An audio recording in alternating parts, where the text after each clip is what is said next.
Good morning, everyone. Welcome to today's hearing. We're going to continue hearing evidence today from senior members of the London Fire Brigade. Mr. Millett, who's your next witness? Yes, Mr. Chairman, good morning to you. Good morning to members of the panel. I now call Assistant Commissioner Dan Daly, please.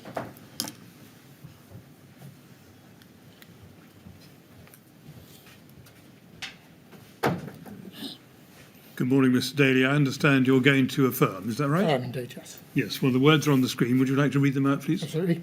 I do solemnly, sincerely and truly declare and affirm that the evidence I shall give shall be the truth, the whole truth and nothing but the truth. Thank you very much. Now, please sit down. Make yourself comfortable there. Right, there's some water there if you would like it. Thank you. All right. And when you're ready, Mr. Millett, please. Yes, thank you, Mr. Chairman. Mr. Daly, can I call you Mr. Daly or would you prefer Assistant Commissioner? Mr. Daly is absolutely fine. All right. Can I start by thanking you very much for attending today to assist the inquiry with your evidence? We're very grateful to you. My questions are intended to be short and simple. Sometimes they don't turn out that way. So if you would like me to repeat the question or perhaps try it in a different way, I will do that. May I ask you please to keep your voice up so that the person who sits to your right can get down on the transcript everything you're saying fully and accurately. Also, it helps not to nod or shake your head, yes or no, instead, please, because that is what will go onto the transcript. Yeah, thank you. We'll take breaks during the day at about 11:15 or so, and 3:15 or so, depending on convenience. But if you need a break at any other time, then please just let us know and we can take a short break. Thank you.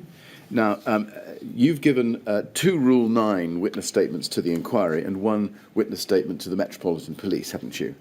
I believe so, yes. Yes, and I think you provided an earlier statement to the police that related to the inquiry's investigations at phase 1 of this inquiry. Yes, I did. Yes, which we won't be looking at. Now, your first Rule 9 statement for this phase of the inquiry is at LFB 3032306. That is dated the 30th of January 2019. And if you go, please, to page 17 in that document, you'll see a signature and a date, 30th of January of that year, and a signature under the Statement of Truth. Is that your signature? It is indeed, yes. If we could next go to your second Rule 9 statement to the inquiry for this phase, it's at LFB 3060980. That is dated the 20th of August 2019. And if you go to page 3, please, can you look at the signature there above the date? Within the Statement of Truth, or just under it, is that your signature? It is, yes. And can we please next go to the statement to the police, dated the 12th of November 2020 at MET 3077774. That's dated the 12th of November 2020, as you can see from the date at the top of the screen on the right. Can you confirm that that is your statement? It is, yes. Yes. Have you read each of those witness statements recently? I have, yes. Can you confirm that the contents are true to the best of your knowledge and belief? I believe they are, yes. Are you happy for those statements to be taken to stand as your evidence to this inquiry? I am, yes. Now, all 3 statements have a number of documents exhibited to them. Can you confirm that you've reviewed those exhibits? I have, yes. Have you discussed your evidence with anybody before coming here today? No. Now, I'm going to start by asking you some questions about your career, Mr. Daly. And you say, if we go to your first witness statement, please, in the first paragraph there, paragraph 1, in the second sentence, that you'd been employed by the LFB for 30 years since September 1988, as at the date of that statement, which, as we saw, was the 30th of January 2019. Is that correct? It is, yes. And you also say in the same paragraph that you became an operational firefighter in 1995. Is that correct? That is correct. And you go on then to say that you then had operational roles attached to fire stations and promoted to group manager rank and given the role of operational risk project manager. Yes? That's correct. Yes. When was that? When were you promoted to that rank? I don't remember the exact dates, I'm afraid. Right. And what about the date of the promotion to operational risk project manager? Do you remember that? It was at the same time, so it was as a temporary promotion to group manager, and Right. that was the role I was assigned. Right. Do you remember even roughly whether that was before or after the Lacknell House fire in July 2009? I'm sorry, I don't. You don't? Exactly. Now, you were then, I think, made Deputy Assistant Commissioner and Head of Operational Risk, as you say in the 6th and 7th lines of paragraph 1 on the screen in front of you. Do you know how long you spent in that role? I think I spent about 4 years in that role. Right, and did that role sit within the Strategy and Performance Department? It did. Do you know what it involved? Can you tell us briefly? Yeah, absolutely. It's essentially looked at change management across the London Fire Brigade, looking at the portfolio of projects and work that was ongoing. In many respects, Head of Operational Risk was not the best title, and it was something we discussed at the time. There was a department that looked at organisational risk and assurance, but essentially we looked at issues of deployments of fire appliances. We looked at our integrated risk management plan and the development of that, and also looked to provide advice around operational matters on other projects that were going on across the brigade. Right. You were made Assistant Commissioner, AC, in March 2016, weren't you? I was indeed, yes. And when you were made Assistant Commissioner in March 2016, I think you were also, is this right, made Head of the Fire Safety Department? It was, yes, that was my posting. Yes. Was that your first role in the Fire Safety Department? It was my first role, yes. Right. And was that the role that you continued to hold at the time of the Grenfell Tower fire on the 14th of June 2017? It was, yes. Now, can we go, please, a little bit down... well, can we go to your third witness statement, your police statement, at MET 3077774? I'd like to go to page 1 and the third paragraph there. You say that at the time of writing that statement, which was the 12th of November 2020, you say there that your current role at that stage was Assistant Commissioner, London Fire Brigade, currently attached on secondment to the National Fire Chiefs Council, NFCC, as head of the Protection, Policy and Reform Unit. I've held this role since 1st of June 2020. Does that remain your role now? It is my role currently, yes. Right. Can you explain what being attached to the National Fire Chiefs Council involves? Yeah, so as part of the work following the Grenfell Tower fire, a building safety team was established to work alongside government partners on the development of the new legislative change and the wider findings of the Danger of Hackett Review and how that might develop a new building safety regime. I think the burden of that work increased significantly over time, and the government provided central funding to support a larger team within NFCC to support the National Fire Service in the development and support of that work with central government. Right.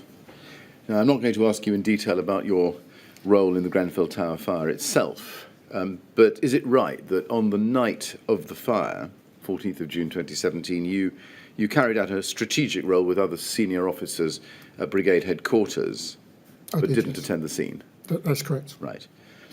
Now, I want to ask you some questions about your fire safety expertise generally. What training had you had in fire safety before you took on the role as head of the Fire Safety Department in March 2016? So my training in fire safety was fairly limited. On my initial training as an operational officer, I undertook some training as part of that initial element. It was only a couple of days of the full module of initial training. In my role as a firefighter at that time, fire stations undertook general fire safety activities, known then as G visits, and that was to carry out inspections under the old Fire Precautions Act of a limited number of premises and provide reports and findings around those. That was an activity that was phased out over time, but certainly that would be the extent of my fire safety involvement. My appointment as Assistant Commissioner, it was more of a leadership role than it was to be a technical expert. I think the department is well served with technical expertise, and my role is to bring out the best in those individuals. I see. Had you worked with the Fire Safety Department in your role or roles in operational risk? I don't think there was any project work or major development work that we were involved with fire safety directly. We would have had liaison where work touched on elements of the wider organisational concerns. Right. So is it fair to say that the contact that you had with the Fire Safety Department before you became head of that department was pretty limited? Yep, that's a fair comment. Right. So you didn't know the occupants of the senior roles in that department very well? No, I would have known them as colleagues in senior positions. Right. As a serving officer, I would have interacted with some of those individuals in my role as a Deputy Assistant Commissioner, for example, around prohibitions and things like that. So these are relatively high-profile individuals within the service. Yes, and could you remind us, please, from whom you took over the role of Head of Fire Safety? I took over from Assistant Commissioner Neil Orbell. Neil Orbell. And when you took over, were you given any briefing or handover on the work of that department, either by AC Orbell or anybody else? Yes, I started in the department at the beginning of March. Mr Orbell didn't leave until the beginning of April, so during that month we did a number of periods of time where we looked at the work of the department, looked at the priorities that Mr Orbell had set for the department, direction that he was looking to take the department in, and I was able obviously to challenge and work alongside some of that in terms of developing my own plan for the department. Now, the Fire Safety Department contains a number of different teams that cover different areas of fire safety, is that right? It does indeed. There's possibly about 30 plus separate functions across both the community functions and the regulatory functions of the Fire Safety Department. Now, we'll come on to those different teams shortly, but would I be right in thinking that, for example, they would comprise the fire investigation team and the enforcement team for the purposes of the RRO? They are two of the teams there, yes. Yes, and also the fire engineering sub-department? Yes. Yes. Did you meet those teams or members of those teams that were part of the Fire Safety Department as part of your March to April handover process in order to discuss with them what they were working on at that time? I certainly would have met with some of them, and I think during the period of my first 6 months in role, I undertook to sit with most of the section leads to understand what their priorities were, their experience of working in the department, the challenges they faced, and how I might assist with some of those challenges, or at least at times as well to challenge them on some of the current thinking and arrangements for the way we undertook the role. And could you please give us some examples of those section leads?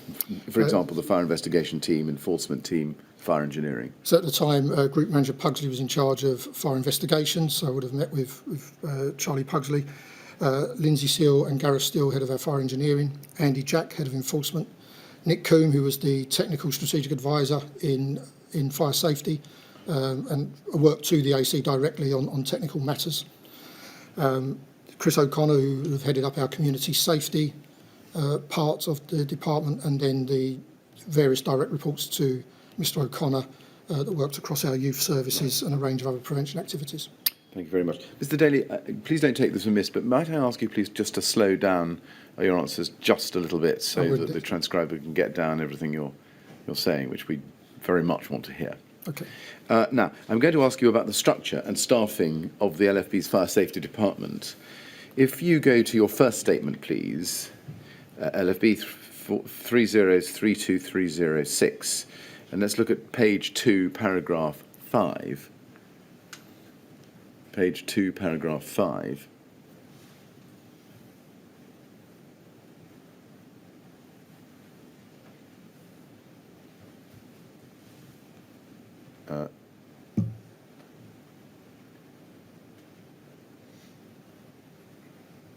Right. You'll see that there's a heading, LFB Fire Safety Department. And if you look at the last sentence of that paragraph, you say that the fire safety, you say each of the directorates is subdivided into a number of departments, with fire safety falling within the operations directorate. Now, that's correct, is it? That is correct. Yeah. Now, when you became head of fire safety in March 2016, is it correct that David Brown, AC David Brown, was the director of operations at that time? Yes, as director of operations, he became my line manager. And he was therefore your line manager? Yes, indeed. And from April 2017, he retired, I think, didn't he, in that month? I can't remember exactly when he retired, but Right. certainly then he was replaced by Tom George. But after he retired, is it right that you then reported to Deputy Commissioner Philip Tom George? It is correct, yes. Who took over the role of Director of Operations, I think. Indeed, yes. Yes. Now, if you go to page 2, paragraph 6, the next paragraph down, you say this. Fire safety is broadly separated into regulatory fire safety and community safety. in recognition of the specific statutory obligations to enforce the regulatory reform, Fire Safety Order 2005, and separately provide advice on fire safety under Section 6 of the Fire and Rescue Services Act 2004. Can you just help us? What's meant by community safety there in that context? So community safety is more of our prevention activities. It concerns itself with those people at risk and behaviours and trends around fires and how fires start. It's very much more of an upstream intervention arm where we work with young people around their social interaction, and young arson behaviours are challenging that department as well. But equally, it's the department where we develop for a range of people identified as vulnerable through the information we have available in the service to support them with key fire safety messages to help prevent them having a fire in the first place. Right. What is meant by regulatory fire safety? Regulatory fire safety, I would say, covers the protection element, which is around the RRO, the Fire Safety Order, and working in that context with securing and hopefully enabling buildings to be as safe as they can be for those that live, work and play in them, and for firefighters who may have to tackle an incident in them. Right. And also, would this be right, enforcing the LFB's regulatory enforcement obligations as a fire and rescue service under the RRO? Yes, absolutely. Now, if you go to paragraph 7 of this statement, you can see in the first sentence there that you say, as head of fire safety prior to the 14th of June 2017, I was supported by a management team of 2 Deputy Assistant Commissioners who oversaw a number of fire safety regulation teams and a fire and rescue service non-operational member of staff in the role of Head of Community Safety. And then you go on, broadly speaking, 1 Deputy Assistant Commissioner took responsibility for the management of the fire safety teams within the boroughs delivering the proactive audit programme and enforcement activities, and another managed the specialist fire safety teams such as fire engineering, fire investigation and business support group at London Fire Brigade headquarters. Now, just looking at the second sentence there, you say where one of the DACs managed the fire safety teams that delivered the brigade's audit and enforcement activities. Is it right that the role of that DAC was head of fire safety delivery? It is, yes. I see. And as at June 2017, am I right that that was DAC Lee Drawbridge? Possibly, I don't have all You the don't data. During my time, I had a number of DACs in the department as either part of their temporary development or the substantive positions. Right. And is it also right that the other DAC managed the specialist fire safety teams such as fire investigation and fire engineering? Yes, it is, yes. Right. And at June 2017, the role of that DAC, is this right, was head of fire engineering and specialist fire safety? It is, yes. Yes, and that the person who occupied that role was, as at June 2017, am I right, DAC Kevin Hughes? Yes, that was Kevin Hughes. Right. As well. Now, let's look at fire safety delivery. I want to ask you about that, and you've confirmed that that sat within the LFB's fire safety enforcement activities. Am I right that there was a specific designated fire safety enforcement team? There was, yes, which was headed up by Mr. Jack. When you were head of fire safety, was that led by Andy Jack? It was indeed, yes. Can you help us with the dates? When did Andy Jack start heading up the fire safety enforcement team, to your knowledge? It was sometime before I took over fire safety. Right.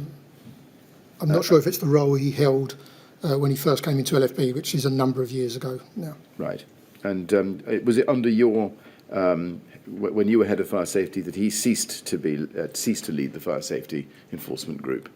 It was towards the end of my time in LFB. I asked him to undertake a different role due to the fact that Mr. Coombe was essentially working full-time on the NFCC building safety team. As the assistant commissioner at the time, I still needed that technical support, and I asked Mr. Jack to step into that role. Right. And who took his role over? His role was taken over by Rebecca Burton at that time. Rebecca Burton. Very good. Now, in brief, are you able to tell us what the fire safety enforcement team does? Just a brief overview. Yeah, so they hold a high level of knowledge and expertise in the interpretation of the legislation. Part of their role would be to examine the enforcement notices that were produced by fire safety inspecting officers in their day-to-day duties to ensure that they were compliant with the regulations and they would sustain challenge should that be the case. They equally oversaw any prosecution activities that we undertook and liaised with our legal department on the preparation of the various documents to support that prosecution. Now, you refer to the legislation that included the RRO, I assume. It is, yeah. Did it also include the Building Act, building regulations, and the approved documents thereunder, so far as they related to fire? They certainly would have a good knowledge of those documents, and they would also be able to draw on the support of the fire engineering team for particular references to the building regulations. Yes. And as you, I think, have confirmed, that team sat within the fire safety department. Can we go to paragraph 9, please, on page 3 of this statement? You refer there to inspecting officers, and I think I'm right in saying that those are what are known as fire safety inspecting officers, or FSIOs. Is that right? Indeed, yes. Did you call them physios or FSIOs? Generally known as inspecting officers, but fire safety inspecting officers, yes. And is it right that the inspecting officers carry out the audit and enforcement aspects of the fire safety delivery branch of fire safety regulation? That's correct, yes. Right. And if we go to paragraph 9 a little bit lower down, you explain that they have the same role whether they have operational or a non-operational background. Is it the case that the operational firefighters have received specific training in order to be able to act as inspecting officers? Yes, so there's a level 3 and level 4 qualification that we'd expect an inspecting officer to hold, and no staff transferring from operational roles or moving across into the fire safety department from operational roles would be expected to undertake that training and would be supported to do so, to then undertake the role independently. Right. Now, you said, but you've got down on the transcript, no staff transferring. Did you mean all staff? Those staff, sorry. Those staff? Those staff that would transfer into the department. So just, we need a transcript correction there, I think, that those staff transferring from operational roles and moving into the fire safety department from operational roles would be expected to undertake that training? That's correct, yes. Thank you. Now, would one individual be acting at the same time as an operational firefighter and as an inspecting officer, or do they split? Do you transition from operations to inspection? So those individuals that are operational in their substantive role will take on the full-time role of an inspecting officer.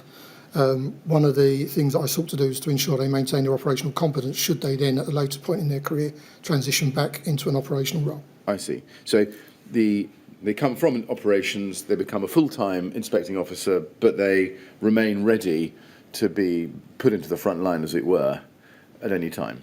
Yes, I'm not sure that's always been the case, but that's certainly something that we took a keener eye to. Right. Many people moved into the department, and I can't think of many actually that ever went back operational, I think, once they were into fire safety. And were there some inspecting officers who had never been operational firefighters? Yes, there are members of staff that we would term to as Fire and Rescue Service staff, FRS staff, and they are non-operational. Right. And where would they be recruited into the role of inspecting officer from? From a general recruitment process from outside the Fire and Rescue Service, we do get a number of our FRS staff internally that look to transfer into that role as well, but they would need to go through the same application process. I see. What formal qualifications do inspecting officers, FSIOs, typically have? So when they're recruited, there's no requirement to have any because it's a fully supported development role. Develops initially into the level 3 qualification and then moving forward to a level 4 qualification. And we were developing the career pathway to higher levels of qualification and fire engineering should individuals show the aptitude to be able to undertake that work. Right. Now, if we go to your police statement, please, and just to remember the reference, it's MET 307774 page. Let's go to page 20 within it. If we can scroll to the bottom of the page and look at the foot of the page there, you say a proportion of building consultations are routinely passed through to fire engineering. They are for the more complex issues that are beyond the experience of the FSIOs our FSIOs are typically, but not entirely, would be trained the level 4 of the National Diploma in Fire Safety. Do you know which national diploma that is? I don't have the exact title of it, but it is a recognised fire safety qualification. Right. Do you know what that training covers? It covers all aspects of the inspecting officer's role, knowledge of legislation. It covers aspects of the building regulations and compliance with the order generally. And does the LFB then provide additional training to the FSIOs? There is a package of ongoing CPD that is supported both within the department and from the wider fire sector. And from 2012, was that provided by Babcock or was that CPD provided in-house? The CPD generally is opportunities that are taken from inside the fire safety department, but equally the wider fire sector, will say. But the training when I took over the department was provided through Babcock, and they had a third-party supplier, which was the FPA, Right. Fire Protection Association. And are all fire safety inspectors, whether they've been operational firefighters or whether they've been recruited from outside, all trained to the same level? No, we had in Legacy some officers that did not go through the formal training routes. Historically, they were taught by other officers within the department, and one of the pieces of work that we were undertaking was to require all of our staff to achieve a level 3, level 4 qualification, and for that to then be third-party accredited. It's certainly where we're going now with a competency framework as part of the national work that we're supporting, but it was an ambition I set out for the department when I took over. Right. Now, in relation to the enforcement function that the inspecting officers carry out, is that enforcement in the exercise of the LFB's statutory powers under the RRO? It is, yes. And now we'll come on to this in a bit of detail later on, but just at this point, would it be right to say that none of the activity that the LFB carries out in the discharge of its enforcement functions under the RRO concerns the external walls of high-rise domestic buildings, high-rise blocks of flats? For domestic buildings, yes, that's correct. And is that because, as you say in your witness statement, and we can look at it if you like, it's paragraph 75 on page 16, that they are not within the scope of the LFB's enforcement role under the order? Yep. Our understanding at the time, supported by questions into government to check that understanding, was that it wasn't covered by the RO, and in fact it is now an important clarification in the Fire Safety Act that's due to be published later this year. Yes. As I say, we will come back to this later, but you say our understanding at the time supported by questions into government. Who told you, without looking at government, that the external walls of high-rise blocks of flats were outside the scope of the RRO?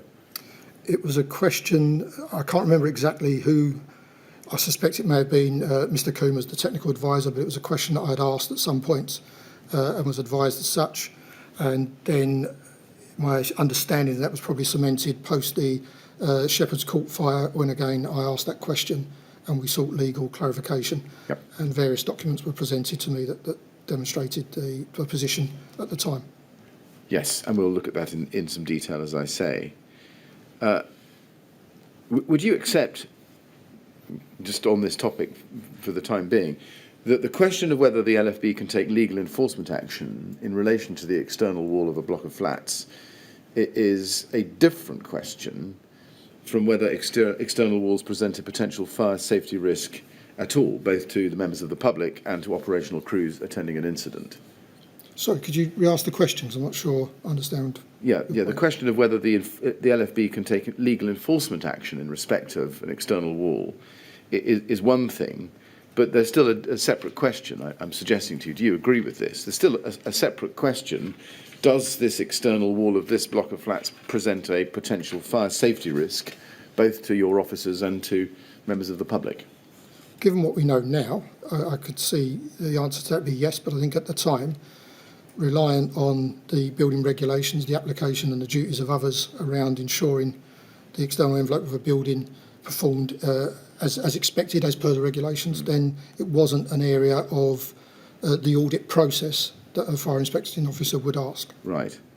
Well, as I say, we'll come to it, but does this mean that if there are known risks posed, for example, by materials that are used in high-rise cladding, then that ought to be a matter of concern to the Brigade, regardless of whether the Brigade does or doesn't have a statutory power of enforcement under the RRO. I know we will come to this later when we talk about the Shepherd's Court letter, but part of the wording of that letter was quite deliberate in so much as it asked the question of local authorities in their assessment of their buildings if there were any additional hazards.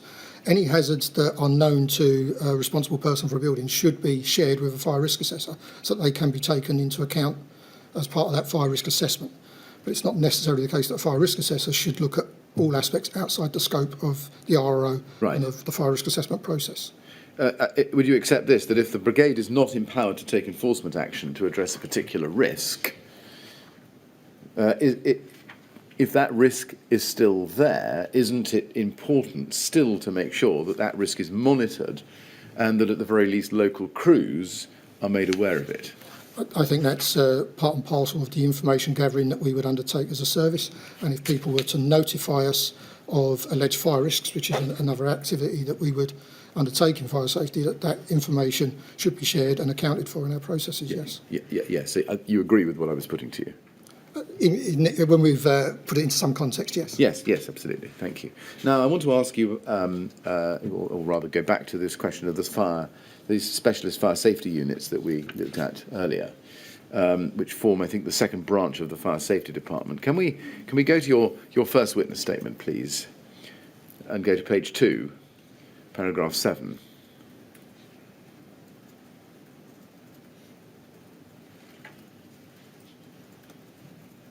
We looked at this before. You identified the specialist fire safety teams such as fire engineering, fire investigation and business support group. Could you explain, and it may seem obvious to you but not obvious to everybody, but could you explain what the fire investigation team does? Yeah, absolutely. So the fire investigation team are watch-based operational members of staff. Their role at certain incidents is to attend and investigate the cause of a fire. The first sort of tranche of that would be undertaken by the officer in charge. If there's an obvious cause of fire, that would be recorded as part of the post-incident processes. But where further investigation is required, the fire investigation team will go along and support that. Part of their role that we developed as well is they do have an understanding of some of the regulatory requirements and are able to report those back and share those findings with us. Equally, they have historically undertaken some really important work in exploring the causes of fires, the trends and themes to inform our activities elsewhere in the organisation, but also working with industry and partners to improve fire safety in that way by alerting them to those trends and themes. The most obvious example being the white goods total recalls campaign that many people here will have heard of, hopefully. Right. In that sentence that's on the screen, you also see that you've referred to fire engineering, the fire engineering team. I just want to ask you a little bit more about their expertise. If you go to paragraph 11, please, on page 3 of this witness statement, you can see that you say there, at the time, to the 14th of June 2017, the specialist groups at headquarters were Fire Engineering Group, Petroleum Group, Transport Group, Business Support Group, and Central Regulatory Enforcement Group. As you see, fire engineers sat within one of those specialist groups. What is the specialist group of fire engineers used for? So their main function is to consider the more complex building consultations that would be outside the experience of an inspecting officer. We have a number of inspecting officers that would have some additional training and support to act as what we call FELOs, so fire engineering liaison officers. But there will still be a proportion of the consultations that come into the London Fire Brigade that are beyond their experience, and they would then go to fire engineering. I think the fire engineering group also respond to a number of consultations on various aspects impacting the built environment, whether that be around British standards, but it also on the working with developers and trying to share our concerns around building design and those issues that would impact both firefighter safety and safety for members of the public. Right. I'm just trying to get a feel for what those consultations might be. I mean, might they be a specific consultation between a local authority's building control officer and that team over a particularly interesting or difficult or intricate problem that a development has thrown up? Yes, in most cases it is between a building control officer, either local authority or independent, and it will be generally around those areas to which the RO applies, so means of escape and access for firefighters and fire authorities. Right. On occasions, we may be shared other aspects of the building plan design that we will offer comment on. But equally, there are some positions that we would always try to use that opportunity on consultation to push forward, such as the wider use of sprinklers and suppression systems. Right. And the use of the word consultations may be perhaps a tricky one. These are not formal consultations, are they? We are a statutory consultee as part of the building design process. I see. And I think the unfortunate element of that is that it doesn't always follow that people have to take full account of the findings of the team, or the observations at least. In terms of the structure of this specialist fire engineering group at headquarters, is it right that there were actually two senior fire engineers? There are, yes. And when you were head of fire safety, am I right to say that those were Lindsay Seal and Gareth Steele? They were. How many fire engineers were there in addition to those two senior fire engineers during your tenure as head of fire safety? I don't recall the exact numbers, but I would guess around 10 or 12.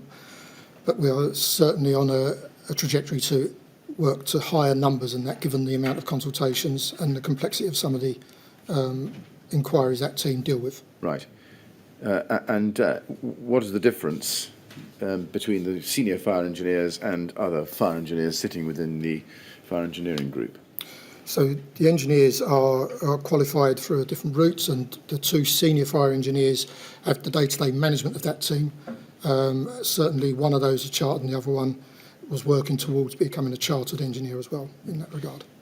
And is it right that each member of the fire engineering group would have a degree level qualification in fire engineering or be studying for one? That is the case, yes. Yes. And I think in your police statement, let's go to that, page 20. If we go to the foot of page 20 and go over to the top of page 21, you say in the last sentence, our FSIOs are typically, but not entirely, would be trained to level 4 of the National Diploma in Fire Safety. Then you say our fire engineers are trained to level 6, which is degree level, through to level 7, which is a master's. We are fortunate enough to have a few chartered fire engineers in the LFB as well. What is the role, or was the role, of the chartered fire engineer within the fire safety department, as opposed to the inspecting officers which you've identified? So we try to encourage our fire engineers to move forward from their degree to their masters and the chartered status.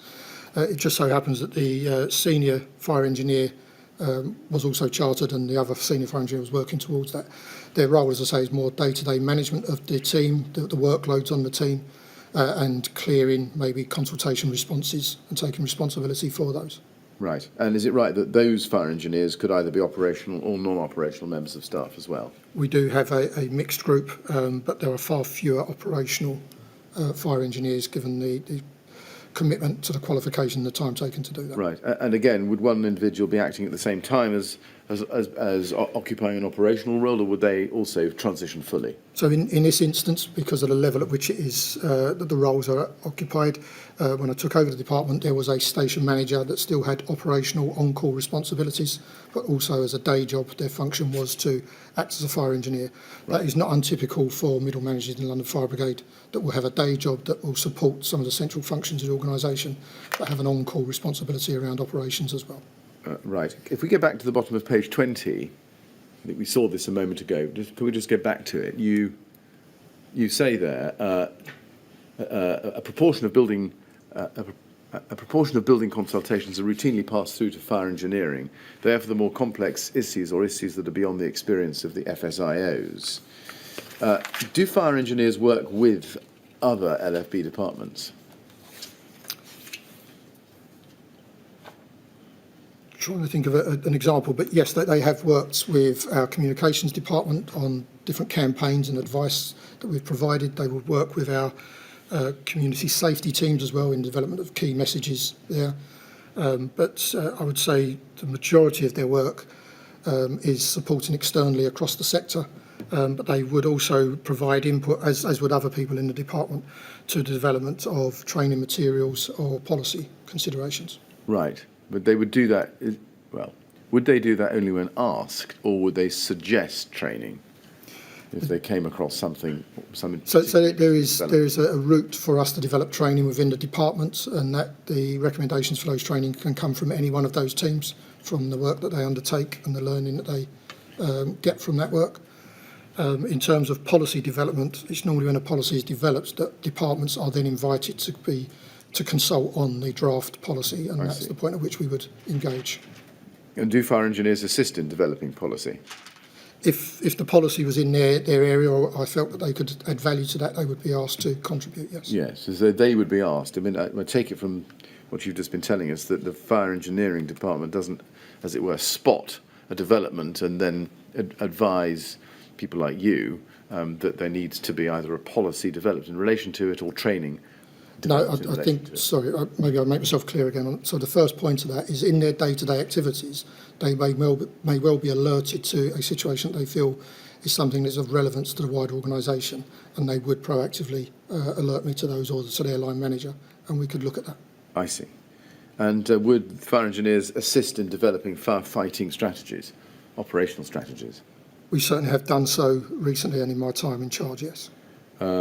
Recently and in my time in charge. What about before June 2017? I would guess so, only because it was something that was routine in my time in charge. Right. Whether we did in the year that I was in charge before the Grenfell Tower fire, I couldn't be sure. Can you give us an example of where the fire engineers assisted in developing a firefighting strategy? So consideration of evacuation procedures across a number of different buildings. There's many different types of evacuation, and some of those evacuations are dependent on the performance of a building. Care homes being an example of that, and hospitals, and they would advise on those aspects, partly through some of them having operational experience, but also through their knowledge of the built environments and the protective measures that should be inbuilt to a typical type of premises. Right. So in structural terms, can we take from this that it was not just possible, but it did happen that fire engineers would assist in developing firefighting strategies, one example of which would be an evacuation policy or procedure? Yes. Right. But in this particular example, it was a hospital. No, I was just using that as an example of the type of knowledge that they would have around how a hospital would typically be constructed, right, and the provisions made within that structural design to support a particular type of evacuation strategy. Right. Do you recall whether the fire engineering department or senior fire engineers, wherever, instrumental in developing a firefighting strategy relating to the evacuation of a high-rise residential block? Certainly post Grenfell, we've been involved in that work with the policy department. Before that, I would imagine they did, but I couldn't tell you for certain. You can't say. In what circumstances would fire engineers consult with operational policy and procedure teams?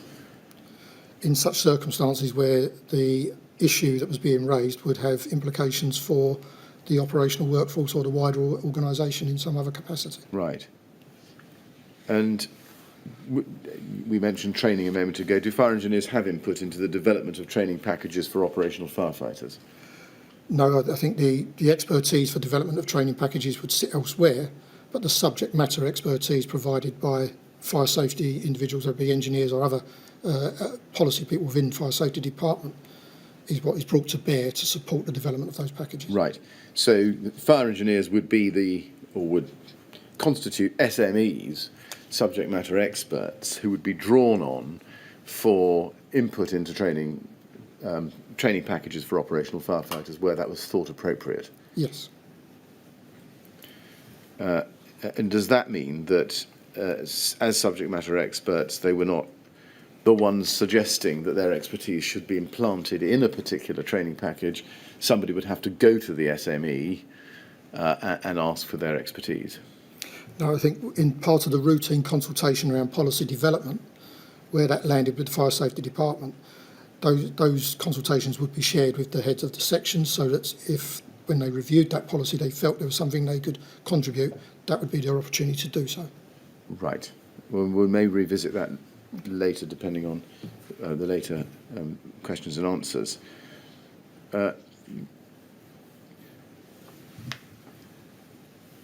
Can I ask you then about a post or role called Fire Engineering Liaison Officer, or Fellow, FELO? What is their role? So they would be inspection officers that have had an additional bit of support and training to look at the initial tranche of building consultations, normally delivered through a hub model in the 4 delivery areas of LFB, and again would undertake some ongoing CPD with the fire engineering department to support them in that role, and would have close working relationships with the central team again to help them in those activities. Right, and you say they have an additional bit of support and training. What was the additional bit of training that somebody would take in order to be or become an FELO? So some of those may have undertaken a level 5 qualification or be working towards that. Right, level 5, and that's is that in national diploma? Yeah, so it's an Eng Right. Tech qualification, engineering technician. Right, so not degree level. Not degree level. No. And are FELOs operational or non-operational members of staff generally? They are drawn from the delivery teams and so can constitute the same makeup as those delivery teams, so potentially operational and FRS. When you say operational and FRS, what do you mean by? Non-operational fire and rescue service. Right, I see. So both is the answer. Yes. Right. Next, I want to ask you about senior fire safety officers. What is a senior fire safety officer? Effectively, senior fire safety officer would be a middle manager of station manager and sometimes group manager level that effectively out of hours would provide fire safety support to incident commanders and as part of the enforcement role out of hours as well. So typically fire safety investigating officers inspection officers would work Monday to Friday. These are officers who have an operational role but have a fire safety tag with some supported training to enable them to deal with urgent issues out of hours and provide some guidance and assistance to an incident commander. Yes, so it's a tag. A senior fire safety officer, I think, is a tag Yes. given to an operational officer. Yes. Yes. By tag, do you mean that is a function which an operational officer can be trained to carry out at an incident? Yes, it is, yes. Is tag a role or is it a qualification? It's a role or an attribute, Right. whichever way you'd like to term it, yes. I see. So a station manager is sent along and told that they are the senior fire safety officer for the purposes of that incident.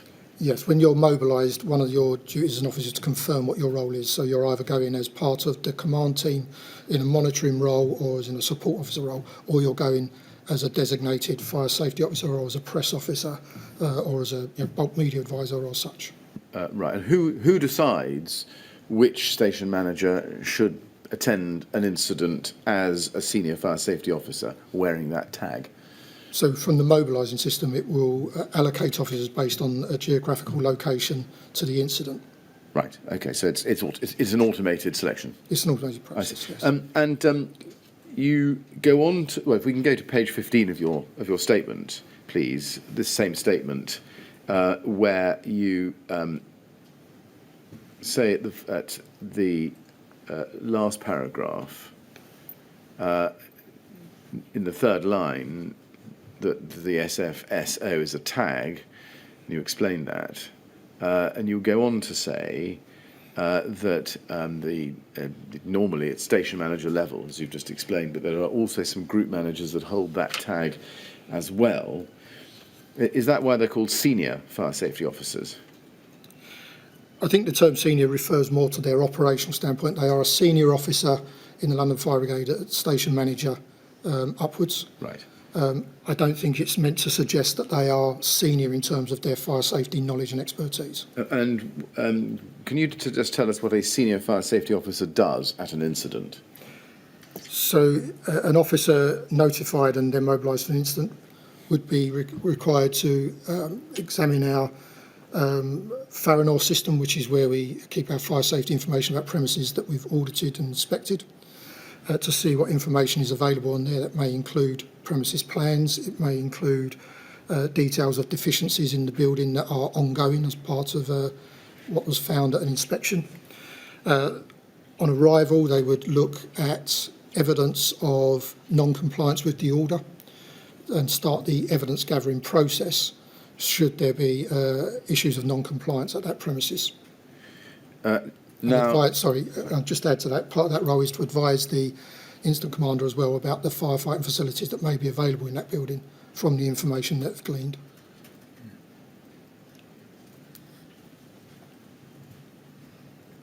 Right. Now, if we go to page 16 of your same statement and look at the second paragraph down, you say there this: the trigger point for requesting an Sfso is 4 or 6 pumps, which includes out of hours. Their role is to support the incident commander as the Sfso, to provide the incident commander with information about any fixed installations that may be present in the building and copies of plans or any relevant information that they may be able to obtain about that premises from our fire safety system, Faranor, or other sources. Their role is to bring that element of knowledge to the scene to assist the incident commander. Now, apart from copies of plans and information about installations that may be present in the building, what sort of information might an Sfso be looking for? So they may, from Faranor, they may have information about non-compliance issues within that premises that were evidenced from a previous audit. So if there are ongoing issues that are still being remediated in the building. They could also access the operational information database, but that's something that the appliance commanders can access as well at an incident. So it's just cross-referencing that information, I suppose, to make sure that that's available to the incident commander. Right. Just help me with this, because we looked at the ORD at phase 1. What is the difference between the ORD, the Operational Risk Database, on the one hand, and Faranor on the other? So Faranor is specifically around the fire safety function, so it will be details of inspection, post-inspection activity, performance of that building and the building fire safety management over time. The ORD would typically be the information that is captured by firefighters as part of their 7.2D or premises risk assessment process or visual audits. And that could be information around water supplies, access, specific tactical considerations for that premises. Right. Just to look at the first part of that answer, you say Faranor is specifically around the fire safety function, so it will be details of inspection, post-inspection activities, performance of that building, and the building fire safety management over time. Do I take it from that answer that you are dealing there or telling us about the RRO? Indeed, yes. Right. So, in brief, is it that the information gleaned by the Fire Safety Department in its enforcement function under the ORR was held on Faranor, but 7.2D information, if I can call it that, was held on the ORD? That is correct. Was there any overlap between them? Yes, so there may be occasions where information found on a fire safety audit has implications for operational crews, and there is a notification process from fire safety to fire stations to make them aware of that, and that information can be added to the audit data. Similarly, that process works in reverse as well, where station-based crews, if they were to notice an issue of non-compliance in a premise, can alert that to the fire safety department for more qualified individuals to undertake an inspection of that. Right. Now, we saw with Rita Dexter some evidence of that in the form of a report, a quarterly report about the information flows in each direction, fire safety department to station and station to fire safety department. During your time, both before and after March 16, when you became head of the fire safety department, to the best of your recollection, did that flow of information in both directions always work well? No, absolutely not. I think one of my early observations around that, not concerning myself so much with the quantity of information, but the patchy nature of it between different areas of the fire service. Now, one of the bits of work we undertook was to try and understand why that was. And I think what we were able to evidence is possibly in those teams where we had more operational inspecting officers, Yes. they were probably more attuned to the issues that were relevant to firefighter safety and would more readily share that information back. And similarly, those stations where they had better interaction with fire safety officers were more alerted to the types of issues that fire safety would be interested in following up on. It's one of the reasons why I started the process of bringing back regulatory fire safety training for operational crews and also operational familiarisation for our inspecting officers, so that there was a better joint understanding of the issues that would be relevant to try and improve the, as I say, the patchy nature in which that information was being exchanged. Right. So you started the process of bringing back regulatory fire safety training for operational crews. In other words, station-based crews would get to learn much more about what the brigade had to do and was doing Yes. in its enforcement functions. Yes. And the inspection element of that. Yes. Right. Now, you say you started the process of training. Can you just help us a bit? When did that start? So that started during my first year in role. We developed a pilot that was run from 2 fire stations. So it was before the Grenfell Tower fire. Right. That operated at Ilford and Holloway fire stations and was supported by the fire safety officers in that area to help with the initial training and the embedding of that work. Subsequent to that, we've now taken the lessons learnt from that.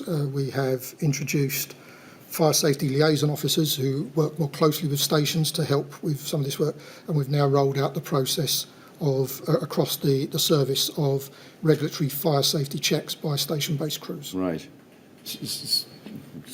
Just to get into that a little bit more deeply, you say that started during my first year in role. Now, is that from March 16? Yes. So at some point between March 16 and March 17, this training package started, or rather was developed. Yes, I believe it was around the turn of the year 2017. I don't have the exact dates, but that's when I believe the pilot began at the 2 stations. Right. So at any time before June 2017, is it the case that training wasn't rolled out across the entirety of the network of London stations? No, it hadn't been, no, because as I say, the intent was to develop a pilot, carefully working alongside the Fire Brigade Union in terms of this being a part of the firefighters' role and gaining their support which we had for that function as well, I might add.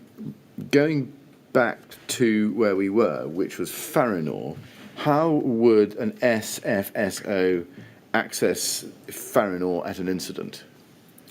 So my expectation would be that an FSO would access that information before attending the incident. There is a facility to do so from command units, but I think it's probably already been evidenced to this inquiry that the communication facilities on the command units could not always be relied upon.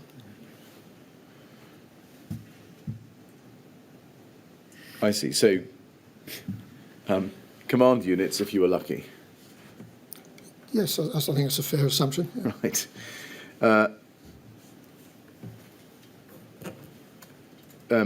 Would an SFSO also provide the incident commander with advice on firefighting tactics as informed by their fire safety training?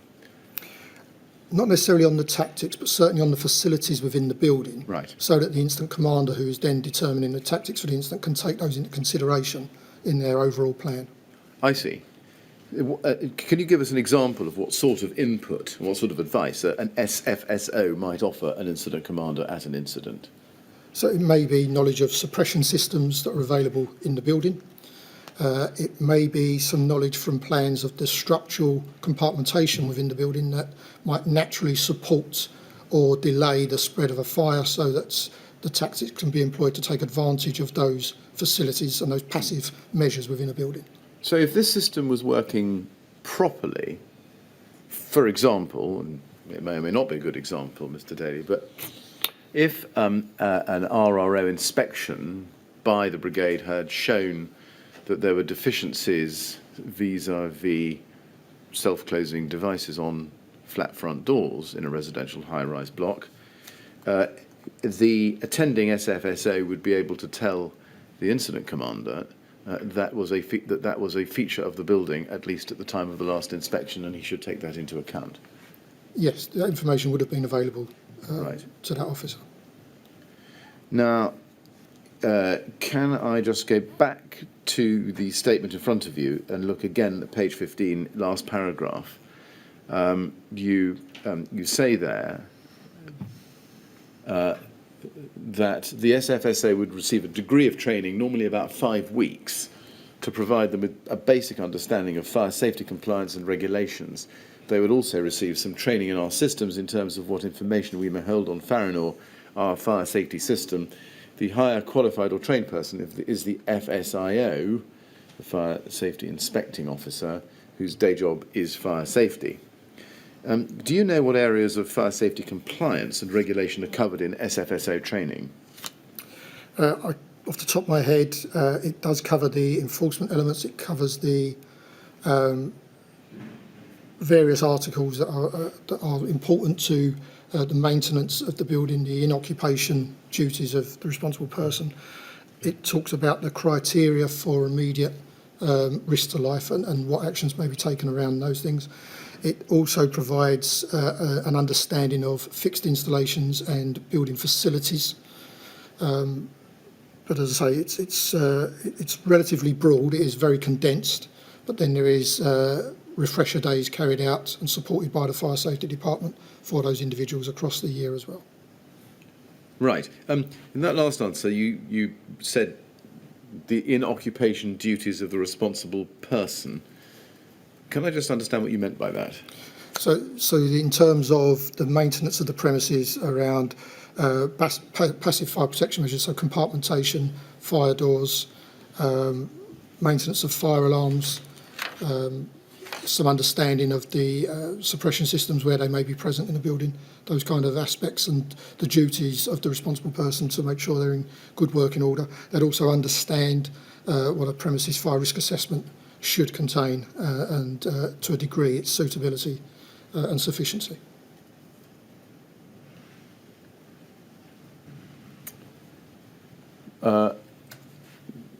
Yes. As a side question, let me ask you, would Faranor routinely contain the up-to-date fire risk assessments by the responsible person or their agent of any particular building? No, not routinely. Not routinely? No, so it would record a record of whether the fire risk assessment was available and suitable and sufficient. It would also record if there were deficiencies with the fire risk assessment, but that is the responsible person's risk assessment. It's not necessarily ours to own on the system. No, indeed. But would it have things like deficiency notices, enforcement notices, prohibition notices on it? Yes, because that would be our record of the findings of our audit. Indeed. But sometimes it might also have a fire risk assessment on it. I believe so, but I'm not sure to what extent. Right. What would determine whether a fire risk assessment was inputted into Faranor or not? If one may have been shared, but we wouldn't routinely ask to hold fire risk assessments. They're not ours to hold. They belong to the RP. I see. Going back to training, you say you refer to basic understanding of fire safety compliance and regulations. Did that include training on approved document B? It does include elements of that. But I'm not going to sit here and pretend that it's to such an extent that would qualify them as some sort of quasi-engineer. It absolutely isn't that. It's around a basic understanding of what that's about. Right. You say elements. Can you tell us which elements? So specifically around facilities for firefighters and means of escape, because that's generally the main areas on which we would be concerned and the RO would apply. But some of the role of the senior fire safety officer would also be to pick up on unusual fire behaviour and consider that and refer that back to the Fire Safety Department for further work. Specifically, would it include training on the requirement B4, the requirement to limit fire spread across the exterior of a high-rise building, a building over 18 metres? I believe it does have some elements of that, but I can't be certain. And what about the associated guidance, BR135, the technical guidance notes published by the BCA? I don't know if it does include elements of routes for compliance for materials. No. Would it include the training on the risk of external fire spread more generally? No, I don't believe it does. Would it include training on the history of cladding fires in the UK? I think those examples, like particularly from Lacanau House, may well be part of that process to bring to life, if you like, what B4 is considering. What about overseas fires? I don't know, as I say, I'm not that familiar with the current content of the course. Now, can we turn the page in this statement, please, and look at the first paragraph? You say there that they, that's the SFSO, may have a higher level of skills, experience and qualification because they manage the fire safety teams versus others who hold the SFSO tag. Yep. What further expertise would you expect a station manager from a fire safety team to have which ordinary, so to speak, SFSOs would not? So that would be in the case of an officer who had previously held a position within fire safety and achieved the qualifications of an inspecting officer, and then through promotion has gone on to move back outside the department into that senior middle manager role, and then become a senior fire safety officer. So they would hold the qualifications still from their time in the department. Right. And what further qualifications in particular would they hold? That could be level 3 or 4 qualifications that are there for the inspecting officers. They may have taken their qualifications beyond that point, depending on how long they were in the department. Now, can we go back to your first witness statement, please, LFB 3032306, and go to page 12, and let's look at paragraph 50 together. You say in paragraph 50, and this is under the heading Senior Fire Safety Officer Post-Fire Audits / Fire Investigation. At 50 you say, Senior Fire Safety Officer James Flynn carried out a post-fire audit on the 15th of June 2017 at Grenfell Tower. Is it right that at that time James Flynn was a fire engineer?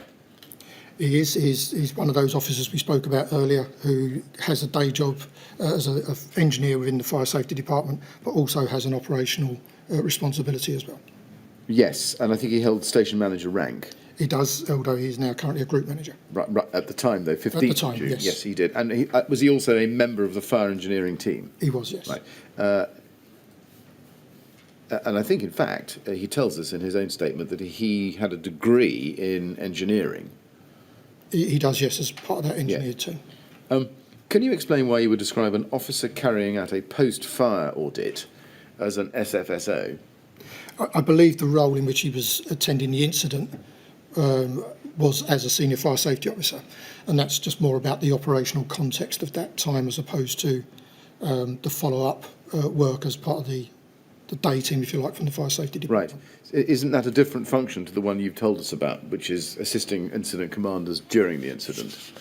If he attended at the time, then I'm assuming he's attended as a senior fire safety officer, but his role wouldn't end simply there because his day job is in fire safety. I see. So fire safety SFSOs not only attend incidents but would also do post-fire audits. For most senior fire safety officers, they would pass that duty on to a member of the fire safety department whose day job it is to do that work. The fact that in Jim Flynn's case, that is his day job as well, is why he would have continued with that work. Right. Now, if we can go back to your police statement, please. If we go to page 17, at the top of that page, you'll see that you say, page 17, an SFSO is not an exclusive tag. An exclusive tag is one where the nominated individual attends and must be used in that capacity at the scene. And in the next paragraph down, you say this: so where an SFSO does attend, it is not uncommon for them to be repurposed to support a set command function or a functional role that has a higher priority for the incident commander at that time. And if we could just flip back to the bottom of page 16, in the last paragraph on that page, you say, 16, typically where incidents are made up quickly, the SFSO will attend but find that they are often given a different role by the incident commander that may require more urgent action or intervention. Through a dynamic risk assessment, the incident commander may require the attending officer to perform a different function and employ them in their ordinary incident support officer capacity rather than in their specialist tag. In that situation, it should normally prompt a request for an additional SFSO to attend the scene to provide that support to the incident commander. Can we take it from that how to use an FSFO at the incident is entirely in the discretion of the incident commander? Yes. Yes. And in your experience, is it common for an SFSO to be used for another function? I would say it is common. Yeah. It's common, including an operational function? Generally an operational function, I think as I described, where as an incident commander you will set priorities for the incident, and if you need those resources to tackle a higher priority element of the incident, then Right. you would use those resources accordingly. So you could arrive at an incident in order to conduct a post-fire audit, only to find that the incident is actually still in progress and you get given an operational function? Not for a post-fire audit. A post-fire audit would come after the dynamic phase, just on that point, but you could be going there in the support capacity as an SSFO. Tagged? And yes, and then be required to do something else. I see. Now, in phase one of the inquiry, we heard evidence from Station Manager Daniel Egan, who was deployed with the tag SFSO to the Grenfell Tower fire early on in the incident. And he said in his witness statement, and I don't need to take you to it, but it is at MET 407515 at page 1, second paragraph.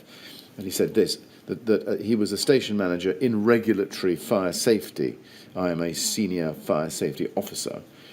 Does that tell us that he was one of the SFSOs who were more skilled and experienced than other SFSOs whose normal role was not in fire safety? So he was one of the team leaders within the fire safety department. I don't know off the top of my head what qualifications he's held, but potentially he would have held a high level of qualification to undertake that role, but not necessarily so. He may have been working towards those qualifications. Right. Now, his evidence to the inquiry on the 3rd of July 2018 was that after his arrival at the Grenfell Tower fire, his initial thoughts were that they, the Brigade, needed to get people out of the building. And just for people who want to look back at the evidence, that is at day 15 of phase 1, page 83, line 18. And he was asked if he looked at the means of escape and advised the incident commander about evacuation, and he told the inquiry that he had not done so, that he'd simply presented himself to Richard Welch, Group Manager Welch, who believed, or he believed, was the then incident commander, saying he was there for fire safety, but asked what he, Group Manager Welch, wanted him to do, and was told to take over fire survival guidance. That's a summary of the evidence in brief. Now, speaking from your own years of experience, Mr. Daly, would you consider that a usual or an unusual use to make of an SFSO at a serious incident? I think faced with that priority of fire survival guidance, that would seem an entirely consistent priority to be prioritised, basically, and the resources put to that task. Would you consider it usual or unusual to reassign an SFSO before hearing anything about their assessment of the incident or asking them to look up any information about the building on Faranor, for example? In the situation you've just described, I think it would be consistent because there is no higher priority than that to try and save life. Now, if we can get back to we are on page 16, in the last paragraph on that page, you say there that through a dynamic risk assessment, the incident commander may require the attending officer to perform a different function. And then you go on to say in the last sentence, in that situation, it should normally prompt a request for an additional SFSO to attend the scene to provide that support to the incident commander. In your experience, does the fact that an SFSO is a non-exclusive tag and SFSOs can be reassigned in the way we saw with Station Manager Egan lead to a lack of priority being given to fire safety expertise on the incident ground? Yes, and I think it's something that I certainly had given thought to at the time. I understood the reasons historically why a notification went at 4 appliances and then mobilisation at 6. I think my own view is that there is much that can be provided to the incident commander if that officer were exclusive or remote, but that's about balancing resources across the service, of course. But one of the aspects that we'd certainly undertaken to try and improve that early capture of information was around our fire investigation team also now receive training in regulatory fire safety so that they can undertake some of that initial support work and provide the extra resilience if an officer is repurposed. We never got to that work, if I'm honest, but the next bit I want to talk about, which was about looking to make that role exclusive, or actually making the incident, the SFSO, a notification, not a mobilisation, to enable that officer to remotely capture the information that would be of most benefit to the incident commander. Because I think once you're there in the thick of the dynamic stage of the incident, there will always be priorities that may well take precedence over the fire safety role. Which might mean, is this right, that the skills and expertise which the incident demanded from an SFSO, particularly a highly skilled team leader, would not be given, would not be accessible? They wouldn't be if there was a reprioritisation of the individual, but then they can be requested again through another officer being asked to attend. And what would happen at an escalating incident where on arrival the additional SFSO is also given an operational task? Then another request can be made. Right, so you go on and so on and so forth until you get an SFSO who's going to stick with the role. Yes, potentially. Right. Mr. Chairman, is that a convenient moment? We're going to turn to a different topic. Yes, I think it is. Well, as we said, Mr. Daly, we're going to have a break during the morning. We'll take that break now. We'll come back at, I think we'll say 25 to 12. And on this occasion and on any other, when you have a break in your evidence, please don't talk to anyone about your evidence or anything relating to it. Okay, absolutely. Thank you very much. Would you like to go with the usher then, please?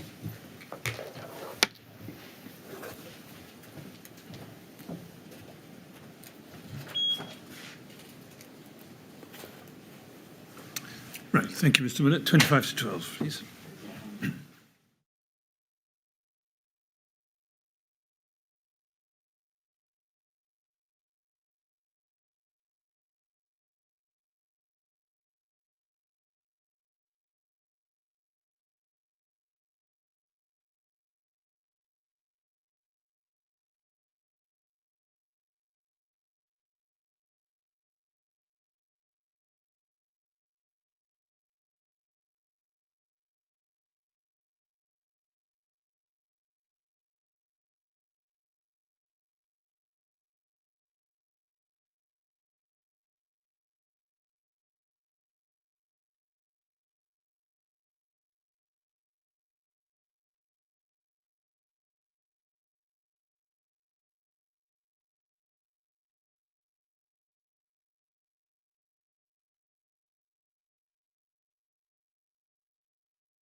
Would you ask Mr. Daly to come back in, please?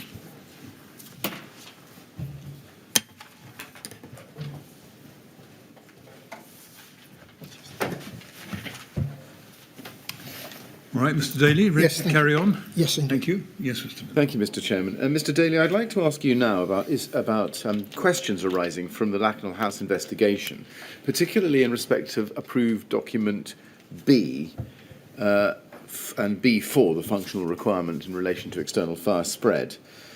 Is it right that you yourself were not at the Lacknell House fire? That's correct. Yes. Did you have any involvement in the LFB's response to the Lacknell House fire?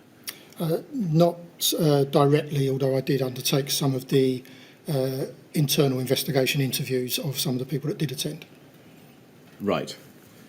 Can I just then look at the issues from Lacknell which relate to approved document B? And I want to ask you about a document prepared by an Adrian Prest for the LFB in October 2010 about the interpretation of approved document B4. Or functional requirement B4. This was before you took on the role of Head of Fire Safety in March 2016, and the document is at LFB 3039545.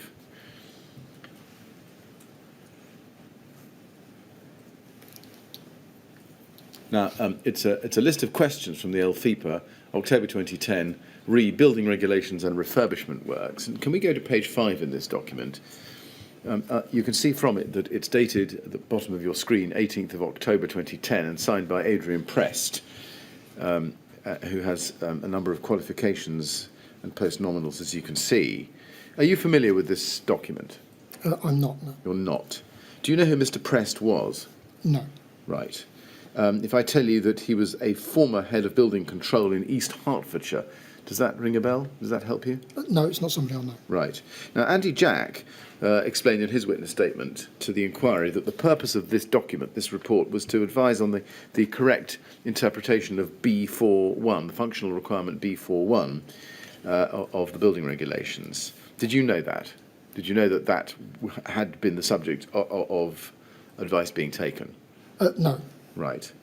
Well, let's see how we go with this then in light of those answers. If we just quickly go to page 5, third paragraph from the end of the second line, it says,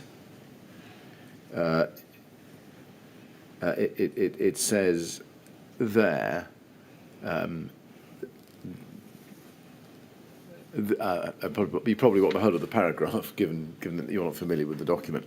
ADB4, as amended March 2010 performance, states that B4 will be met if the external walls restrict the risk of ignition from an external source and the spread of fire over their surfaces, so as to limit the risk of fire spreading from the building to a building beyond the boundary. This indicates that the concern is in relation to the transmission of fire to other buildings, rather than the spread of fire along the walls to other parts of the existing fire-affected building. And then if you look at the first paragraph on that page, you can see the question that is being answered. Do the requirements for the external walls bear directly upon their ability to resist fire spreading from inside a building and up the outside of the wall, i.e. when ignited, but other than by radiation from another building? And if you look at the second last paragraph on this page, Mr. Prest gives his conclusion, and he says this: although there are requirements relating to fire spread, including in cavities of external walls, ADB does not clearly indicate that resistance or prevention of fire spread over external walls from an internal fire is an objective in its own right. Now, do I take it that, from your lack of familiarity with this document, that you don't know what this advice was prepared for or to whom it was given? I don't know. You don't. Now, can I show you then LFB 00113254?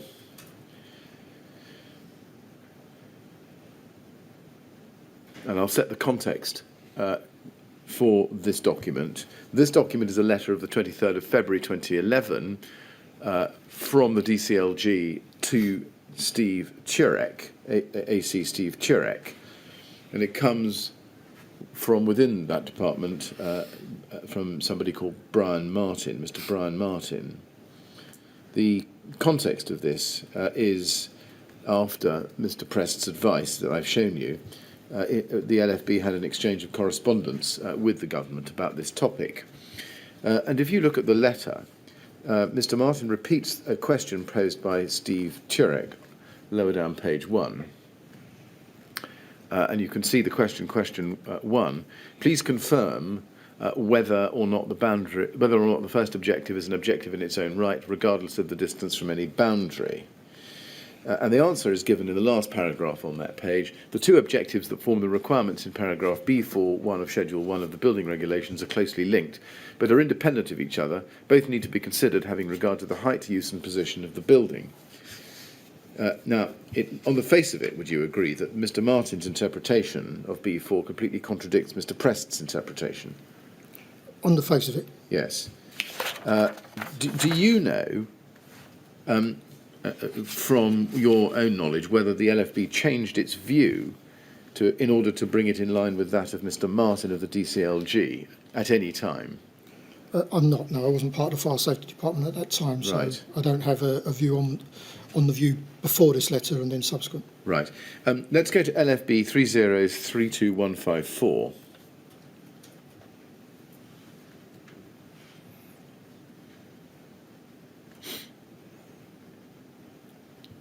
Now, again, this is from some time before you took over as AC Head of Fire Safety. This is a letter dated the 11th of December 2012 from the then Commissioner, Ron Dobson, to Brandon Lewis MP of the 11th of December in relation to the LFB's own internal investigations following the Lacknell House fire. And in it, he sets out the 7 recommendations that the LFB had identified arising out of its own investigations and which it considered might warrant review by the department. And I wanted just to go, please, to recommendation 5, at the very foot of your screen there. The government provide guidance in relation to requirement B4 of the building regulations, particularly with regards to the spread of fire over the external envelope of the building. And if you look at the appendix to this letter, which is at page 6, look at the subheading recommendation 5 there, in bold. There it is again, there's the recommendation. And under that, it says Part B of the building regulations. And then it explains that if you go to page 6, you'll need page 6 for this. Part B of the schedule is set out. Regulation B4 seeks to control 2 aspects of building works with regard to fire spread. Where the regulation is complied with, this should ensure that fire cannot easily spread from one building to another, and the rate of fire spread over the external face of the building is controlled. And then external fire spread is referred to. It goes on. Building regulations recognises that a fire spreading over the external envelope of a building is undesirable for 2 reasons and should be controlled. Firstly, the fire may spread so rapidly that it is a risk to the health and safety of occupants. Secondly, such a fire, particularly in tall buildings, has the potential to affect multiple stories simultaneously, thus making firefighting more difficult. The regulations accept that fire spread from one floor to another via the external windows cannot be eliminated, but the rate of fire spread should not be at a speed that prevents occupants of the building escaping or makes fire service intervention unusually difficult. To address this matter, approved document B makes recommendations regarding the combustibility of materials that are used on the exterior face of the building. The guidance is more onerous for buildings that are over 18 metres in height. The investigation has highlighted that the intentions of building regulations with regards to restricting the spread of fire over the external face of the building may not be fully understood. We do not think that approved document B is particularly clear on this matter. Now, I've read quite a lot of this letter to you, Mr. Daly. First, have you ever seen this letter before? I don't think I've seen this letter. I have seen the previous response from Brian Martin. Right, you've seen that. And when did you first see that, do you think? In preparation for coming here today, reading through something. Oh, I see. Looking at everything I've shown you under this topic so far, in respect of the communications between the LFB and government at this time, did you see that at all when you had your handover from Neil Orbell in the March and April of 2016 to become Head of Fire Safety? No. You didn't? Right. Well, in general, looking back on it, were you aware of a concern within the LFB after the Lakanal House fire that that requirement B4 relating to external fire spread was open to misinterpretation? I think more generally, I was alerted in my initial information gathering, if you like, with the functional lead within the department, that there was some concern around the competency of individuals interpreting the regulations, Right. and equally around some of the oversight of the construction industry generally, leading to concerns around the built environment. And I think, again, there's something we may come back to, I'm sure. Yes, you say in my initial information gathering. When was that? So during the first few months, I think at the start of today, I said that I'd sat with some of the functional leads to understand the challenges that they faced in their role, and that was one of the elements we certainly discussed at that time. Which, can you give us the time, the year? 2016. So when you first took over as AC Fire Safety, yes. Right. You, I think, also said in that last answer that that there was some concern around the competency of individuals interpreting the regulations, and equally around some of the construction industry generally. What were the concerns that you discovered about the competency of individuals interpreting the regulations? So it's anecdotal feedback from those individuals that work in that area of business, so the fire engineers predominantly. They raised concerns around how the regulations were being interpreted, that potentially people were not considering the Part B elements when considering other improvements to buildings, so around like Part L for thermal insulation, for example. There was also a paper that had gone to the Fire Safety Management Board just prior to me coming to the department that talked about concerns in the built environment, which concerned itself mainly with compartmentation and oversight of the building control aspects of that. And who had written that paper? That was written by another one of our fire engineers, Mr. Dreen Parkin-Coates.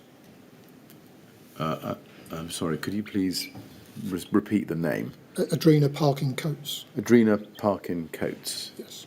Right, and do you remember the date of that paper?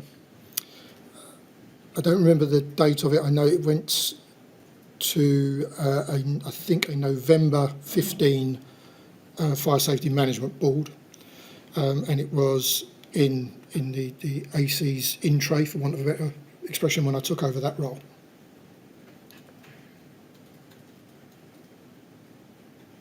Right. The Fire Safety Management Board, could you just tell us a little bit about that? Who was on it when you became head of fire safety? So it's a department management structure to look at the governance across the department.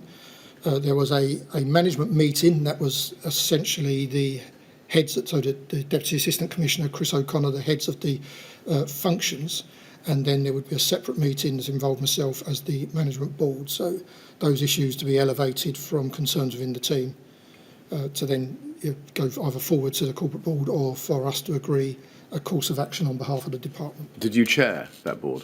I did, yes. Yes, I see.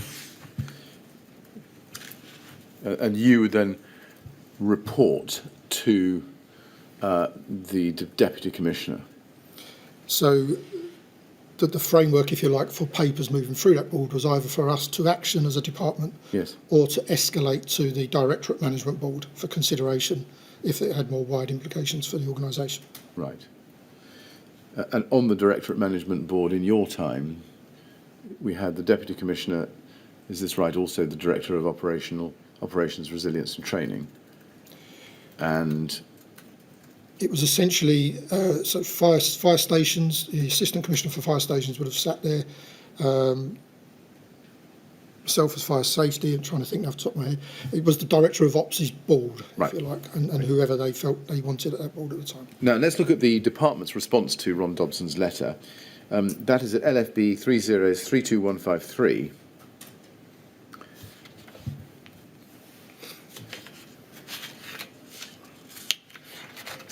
The Dobson letter is the 11th of December 2012. The response from the DCLG is the 6th of February 2013. And you can see that it is written by Louise Upton. If you go to the last page, page 3, let's look, please, at page 3 and look at the top of the page where she addresses recommendation 5. And she says this: on recommendation 5, requirement B4 of the building regulations and its supporting guidance explicitly state that external walls should adequately resist the spread of fire over the walls and, underlined, and from one building to another. Further guidance is given in the BRE publication BR135, Fire Performance of External Thermal Insulation for Walls of Multi-Storey Buildings, which explains the objectives for controlling fire spread on the external envelope of tall buildings in detail. Have you seen this letter before? I can't recall, but it's possible. I'm certainly aware of letters around that time from Louise Upton, in so much as I raised queries about whether or not external envelopes were included in the RRO, and we sought legal advice. So it may have been part of that package, but I can't be certain. Right. Can we go to your police witness statement, please? MET 30777774, page 8. And if we look at that page and the third paragraph on that page, it's a long paragraph, but if we look at the 5th line from the bottom, you say, I recall that in around 2013 there was a letter from Louise Upton, who was at that time head of fire policy at the Home Office, which set out the government's position on it. And it was in fact about the external envelope being used or not used as a part in common. That's the it. However, the legal opinion was and still split on this. Now, leaving aside the topic, am I right in thinking that that reference there to a letter from Louise Upton is the letter that we're looking at? That's the bit on which I'm not certain of. I certainly recall seeing a letter, whether it's that particular letter, I can't remember.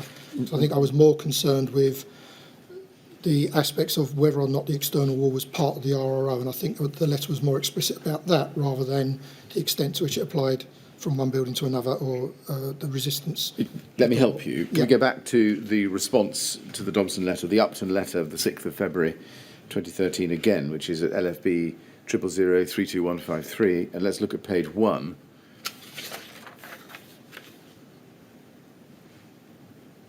And you can see that at page 1, she's dealing in the 3rd paragraph there with the fire safety order, the RRO, yes? Yes, yep. And then in the last paragraph on that page, she gives an answer about whether or not the order was intended to apply generally to the structure of a block of flats. In other words, the external wall question. Yes? Yes. No. And so the letter deals with that issue, and we will come back to that question later. But it also deals, as I've shown you, with recommendation 5. Yes. The dual nature of functional requirement B4. And therefore I ask you again, is this the letter that you're referring to in your police witness statement when you say you recall around 2013 there was a letter from Louise Upton? Now, looking at that paragraph, I believe it is the same. Yes. Now, you say you recall the letter. Do you recall seeing the letter at the time, 2013? I believe a copy was shown to me, but we was, as I say, specifically around whether the RO covered the external wall was my query at that time. Now, do you remember that the question of the correct interpretation of requirement B4, external fire spread, was also the subject of a Rule 43 letter dated the 28th of March 2013 from the Lacknell House coroner?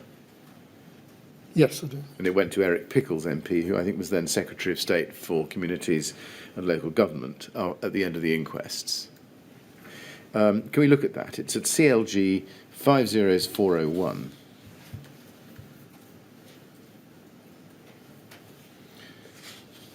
And you can see the date of the letter and the addressee. And if we go to page 3 at paragraph 4,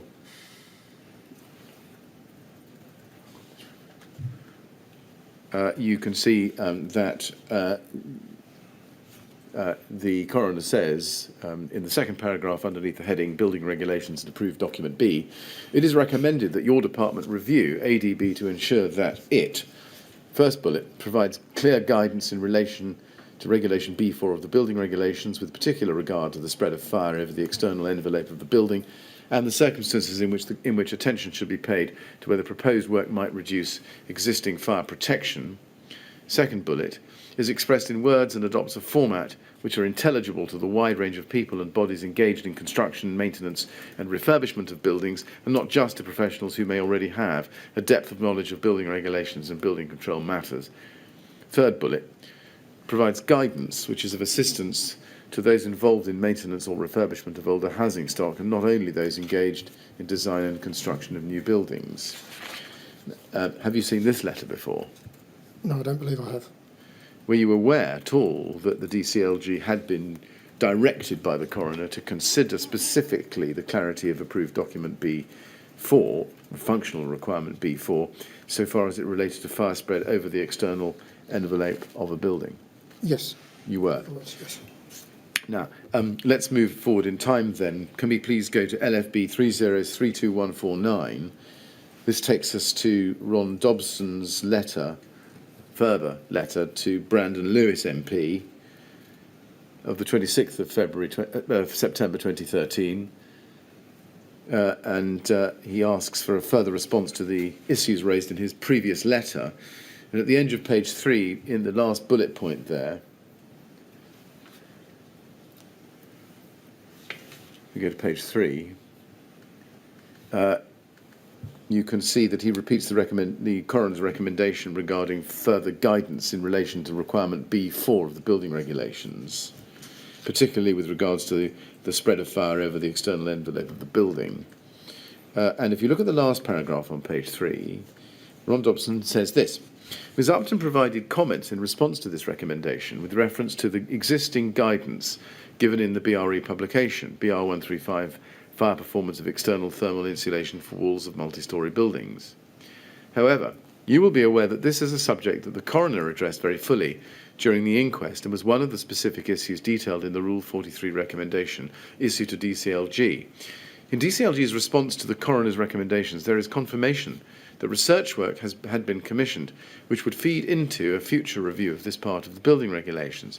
It would therefore be helpful to understand the progress of this research and the timescales for reviewing this aspect of building regulations. And if we go to page 4 as well, you can see that Mr. Dobson, in the last paragraph there, says this: I expect that this will feel like we are going over old ground, but members of the authority are extremely keen to ensure that no matters of concern are neglected or left unresolved. It seems to them that the concerns set out in my letter remain to be more finely addressed, especially as the inquest made very clear the need for clarity and guidance for residents and responsible persons of high-rise residential buildings. The purpose of this letter is to invite you to look at the issues raised previously and to take a view about whether it would now be possible to take some more vigorous action in response to them. Now, did you see that letter at the time, do you think? No, I didn't. No. In general, though, looking back at the time, is it fair to say, to the best of your recollection, that the LFB had a continuing concern, a continuing worry, both before and after Lacknell House, both before and after the Lacknell House inquest, that functional requirement B4 was being misinterpreted or misunderstood, including by building control professionals? I would say from the basis of those letters, yes. But that's on the basis of the letters. What about your own independent recollection at the time? I don't think I was closely related to this area of work to have an opinion on it. I think I was aware of the recommendations, right, as a fire officer at the time, right, but I don't think I was close enough to work to have formed an opinion. Right. When you came to take over the headship of fire safety in March 2016, and perhaps during your handover in the month or so after that, did you come to learn that historically, in earlier years, the LFB had this concern as reflected in the then Commissioner's letter? Yes, I think the paper I referenced earlier that had been to the Fire Safety Management Board alerted me to the issues and was part of the conversations I had with the people that had been in that department for longer and had the expertise to be able to convey some of that ongoing concern, yes. Right. And was that still a concern for the LFB when you became head of fire safety in 2016? Yes, I'd certainly say so. Yes, and did you do anything yourself then to address that concern? I think the first piece that we did was to elevate that paper I mentioned from the management board, was then taken forward to the corporate management board with some action suggested as to what we might do in terms of reinvigorating some asks around government, but also as an action plan that we could do with the wider sector. And what happened after that? That paper went, I believe, towards the end of 2016. We started looking at our own internal action plan, and then I think events from Shepherd's Court and then subsequently from Grenfell sort of superseded some of those activities because they are related, in my view. Right, and we'll come to look at that in some detail. Okay. Now, can I then go back a little bit in time and look with you at questions of fire safety at Lakenhall House as refurbished? Do you remember that there was an audit of Lakenhall House in 2016? I don't remember. Post-fire audit. I don't remember it, but I would have expected one to have taken place, yes. Right. And is it right that in preparation for Lakenhall House being occupied again, after the fire and after the refurbishment, the LFB carried out a fire safety visit? Yes, I am aware that prior to the occupation we had close liaison with Southwark as a local authority, and we did carry out an inspection of the premises before reoccupation, and I believe we raised some concerns around some unanswered areas, and they were then addressed. Now, can I go please with you to LFB 3031440?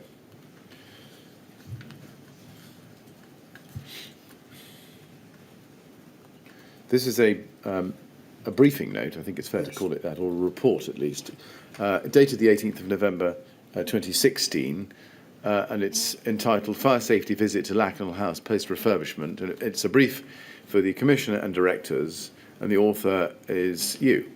Yes. Yes, as AC Fire Safety.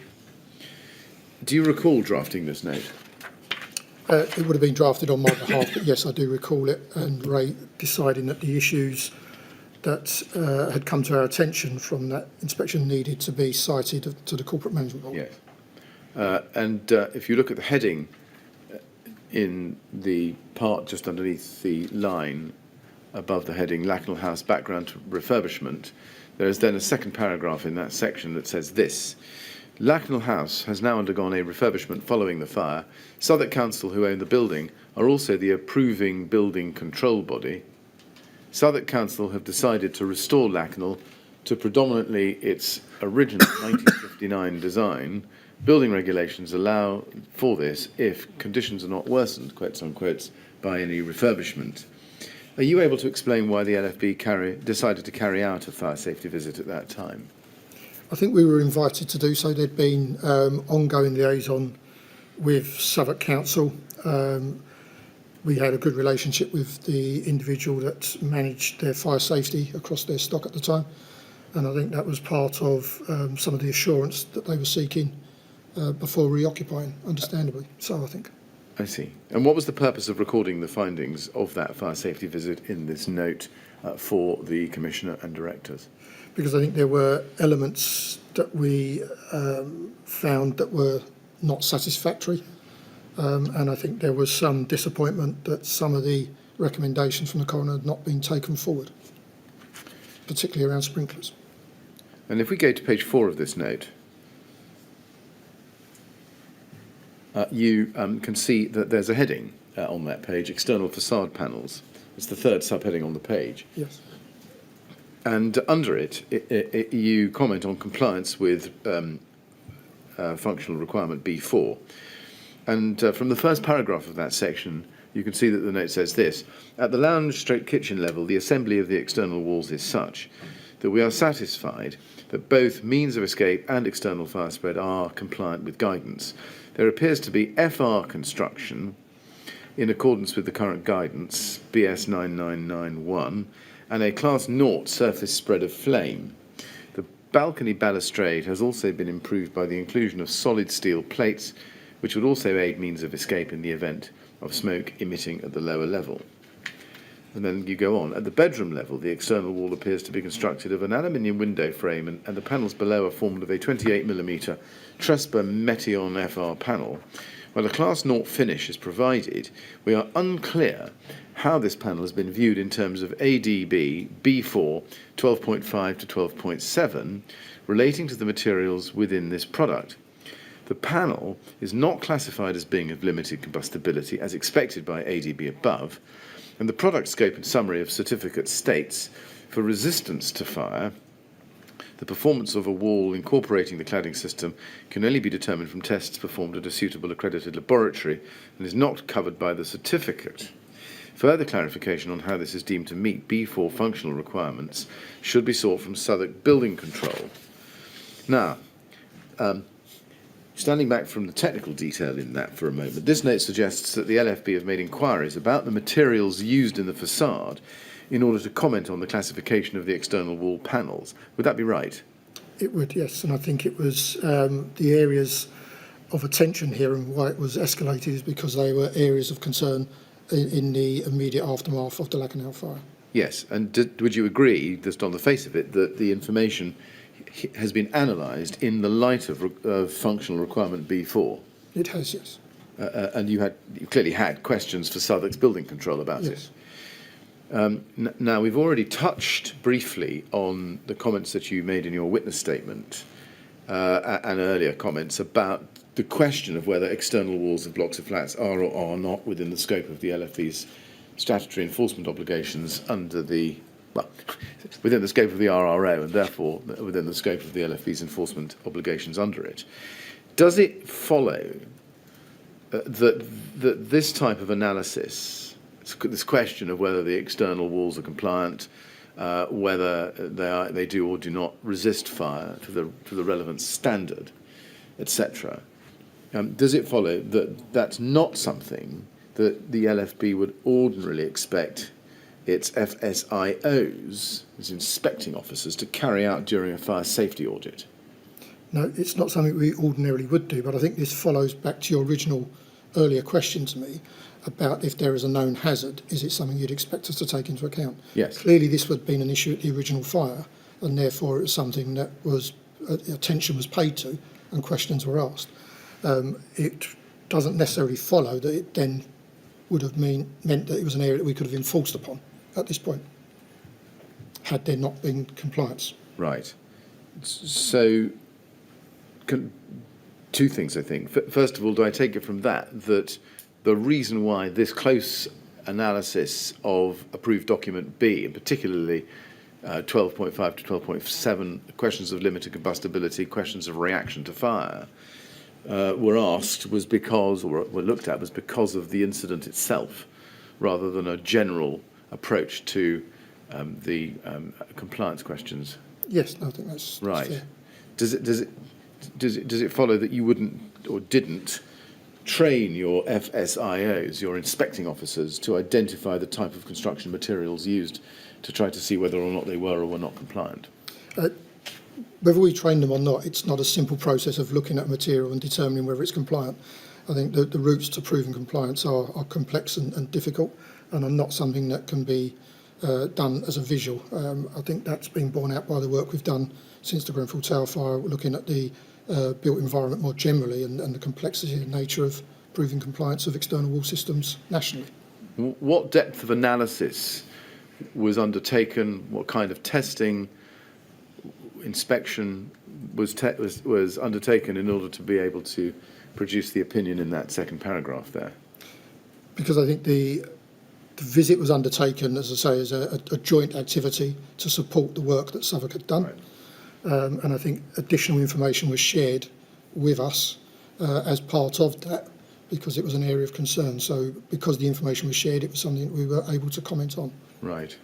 So do we take it from that in general that you didn't train, as a matter of routine, you didn't train your inspecting officers to carry out the type of analysis that we have seen leads to this report? No, I think our fire engineers would have that capability, Yes. and would offer that, but as a day-to-day fire safety inspecting officer, then no. No. Now, you sent Dave Brown, who was, I think, then LFB Director of Operations, an updated version of this document on the 10th of February 2017. Let's look at the email which covers it. It's at LFB 30699240. Can we look at that?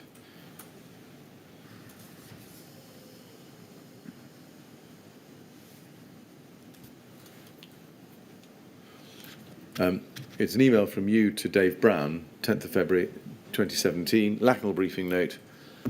Dave, please see the updated version of the Lacknell brief provided by Nick. Is the Nick there Nick Coombs? It is, yes. Was he the principal author?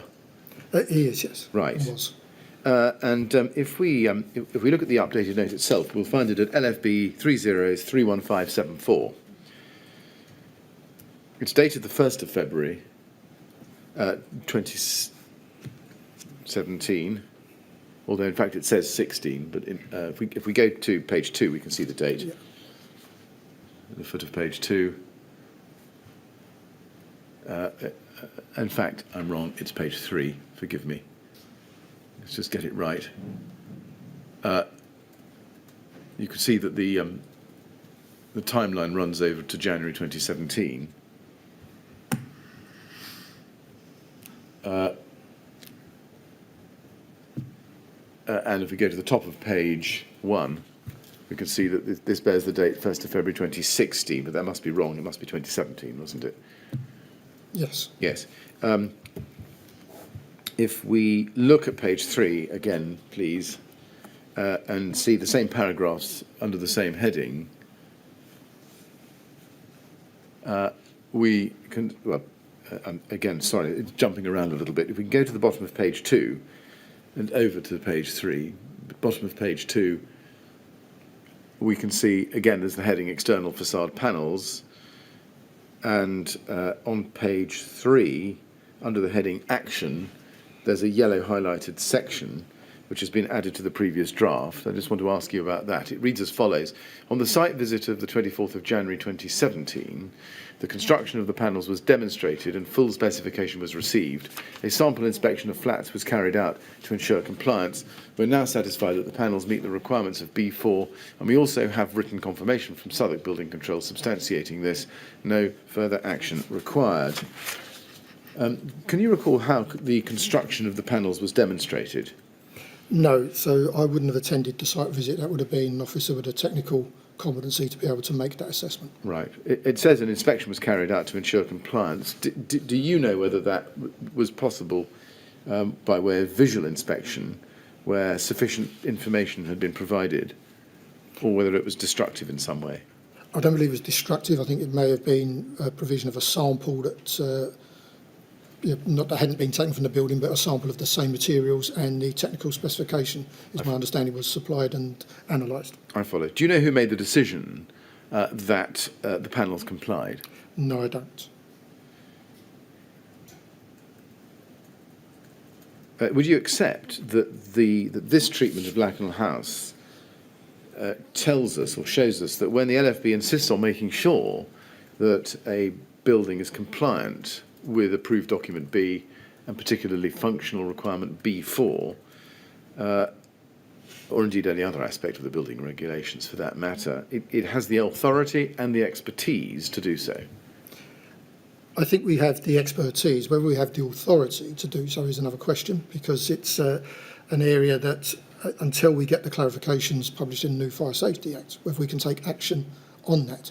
I think we certainly, I would like to think people would view us as a authoritative and informative voice to help support them in their arrangements to achieve compliance and safety. In carrying out your enforcement obligations or consultation through the Fire Engineering Department, as you explained to us before, was it not at least possible, given the expertise you did have, for the Brigade, together, perhaps jointly with any local authority building control department, to carry out an inspection of an external wall such as this that occurred in relation to the Lacknell House building after its refurbishment? I think it's entirely possible we could have done that work, but typically the consultations would focus on those areas of means of escape and firefighter access. I think there are, anecdotally I'm told, a few occasions where a more extensive bundle of documents may be shared as part of the consultation, and we have commented on areas where that has given us cause for concern, but it's not the routine practice, no. And why wasn't it the routine practice? Because as a statutory consultee, we are only generally consulted on those areas to which the order applies. I see. Does that explain why, although the LFB did it for Lacknell House post-refurbishment, it didn't do it for Grenfell? I don't believe the information was available or shared or required at that time. As I say, I think the inspection that was carried out for Lacanau House was a cooperative exercise alongside Southwark, who wanted to use our expertise to support their own remediation programme. Would it have been possible, practically possible, if the Building Control Department at RBKC had wanted to get LFB's input into the compliance of the external wall construction as part of the Grenfell Tower refurbishment, that it could have sought your expertise, your department's expertise, in June, July 2016? I think it's something that, had we been asked, I'm sure we would have commented on. But there's always the issues of capacity as well, in terms of how much capacity are we resourced to support that area of our work. Right. It's I think in the region at the time we were looking at possibly around 20,000 building consultations a year with a relatively small team. Right. So there are times at which we would have to limit our activities to those that we are statutorily required to provide. Yes. Or is it the case that, in fact, you would only deploy this expertise, as we've seen deployed here in relation to Lacanau, as part of an actual enforcement process, as opposed to what people might regard as an advisory process? I think in this particular instance, it was as part of an advisory process that we were asked to support Southwark in terms of the work they've done in remediating that particular block. Right. So not part of one of the final steps in the enforcement? I don't think it was, no. No, interesting. Right. Now, can I then ask you about something different, which is Capital East Apartments and the audit of that building? Do you remember a report made in February 2017, in fact, the very same day as the email, the 10th of February 17, of an alleged fire risk from potentially unsafe external cladding at a high-rise block of flats called Capital East Apartments in the Royal Victoria Docks? I remember the title of the block. I don't remember the detail of the issue. Do you remember that there was a report of an alleged fire risk, and an alleged fire risk is a known expression. It's a thing. It is, yeah. Alleged fire risk could come from a member of the public, a member of our own staff, to alert us to a perceived fire risk, and we have a performance deadline of around 3 hours to respond to that and provides an initial assessment of the issue. Right, and that may trigger a report like that may trigger a fire safety audit by one of your fire safety inspecting officers. Yes, so following the initial inspection, if there is further work to be undertaken, then that would be referred to the fire safety teams, yes. Yes. Now let's go to your witness statement, your first witness statement of the inquiry, and go to page 8, please, paragraph 28.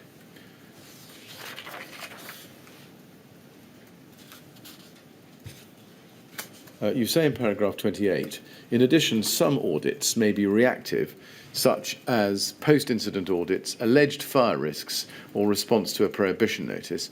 These are audits that should be done as a matter of urgency following an incident, receipt of information about alleged fire risks, AFR, in a premises, i.e. complaint from member of public, referral from local fire station, and following the issue of an Article 31 prohibition notice outside of office hours. And if we go to your police statement, I don't think we need to go to it, but let me just tell you or remind you what you say there. And this is page 8, paragraph 3. You say that inspections carried out under the fire safety order are limited to the parts of premises in common and commercial premises. And then you go on to say that the external envelope of the building was not considered as a part used in common. That's right, that was your evidence. I believe so, yes. Yes, you did say that. Now, on that basis, when a complaint is received about a potential fire risk in external cladding, an alleged fire risk, comes to the Brigade's attention. When that happens, would you expect that to trigger an audit? Again, I think this speaks to your earlier point that if we are made aware of a risk that might be outside our normal regulatory role, I think we have got the expertise to comment on that and to look to improve the safety in that environment. Right.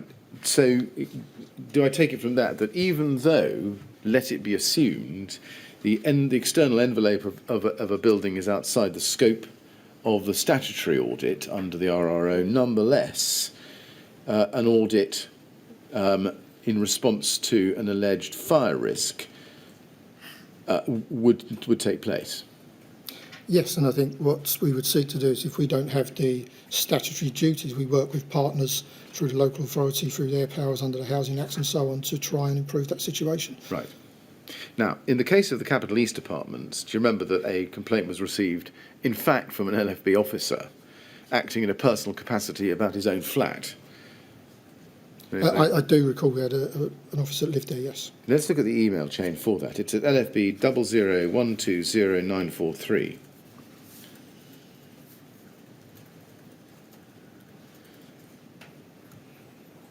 It's an email chain between members of the Fire Safety Department, and the first email in the chain is at page 3. If we can go down to that, please.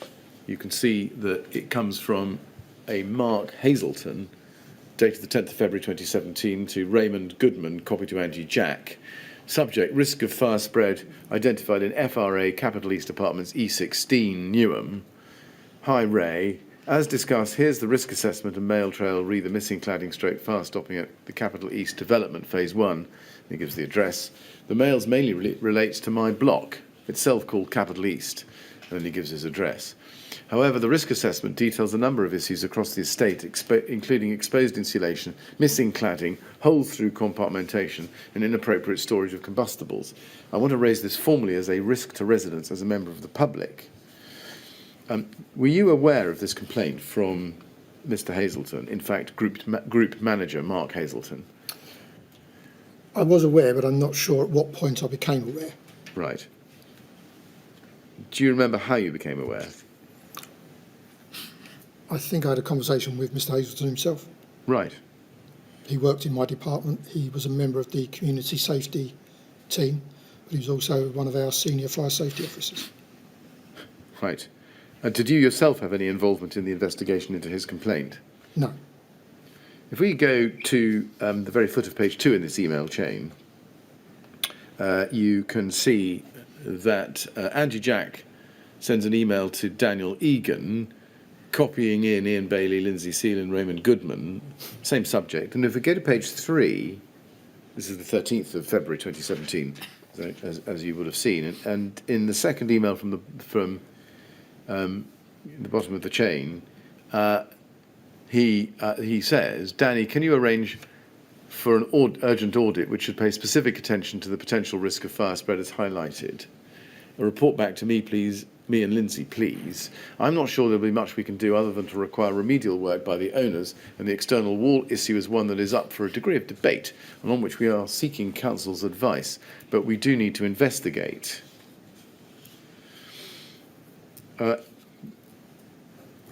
Again, would you agree that the matters highlighted in Group Manager Hazelton's email relating to the external wall would not ordinarily be considered as part of a fire safety audit?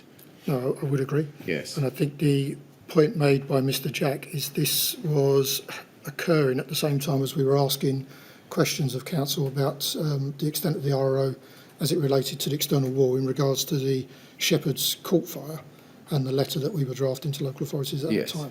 And therefore it's right, I think, do you agree that Andy Jack was proposing to extend the scope of a standard audit in respect of this particular property, notwithstanding the ambiguity or debate, is his word, around about the inclusion of the external wall? I can't speak for Mr. Jack's intention, but I suggest that what he was trying to do is understand the issue, and knowing his extensive knowledge across the regulatory regime, finding the appropriate route to get that addressed. And that may have been with local authority housing partners. Right.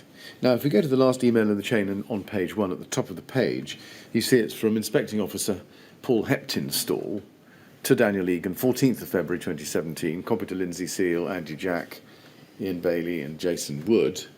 And he says in the third paragraph of that email, on inspection of the external cladding to the front elevation, gaps were found to be still present as highlighted in the FRA attached. Access to the balconies of the flats, where this cladding is also provided, was also not available.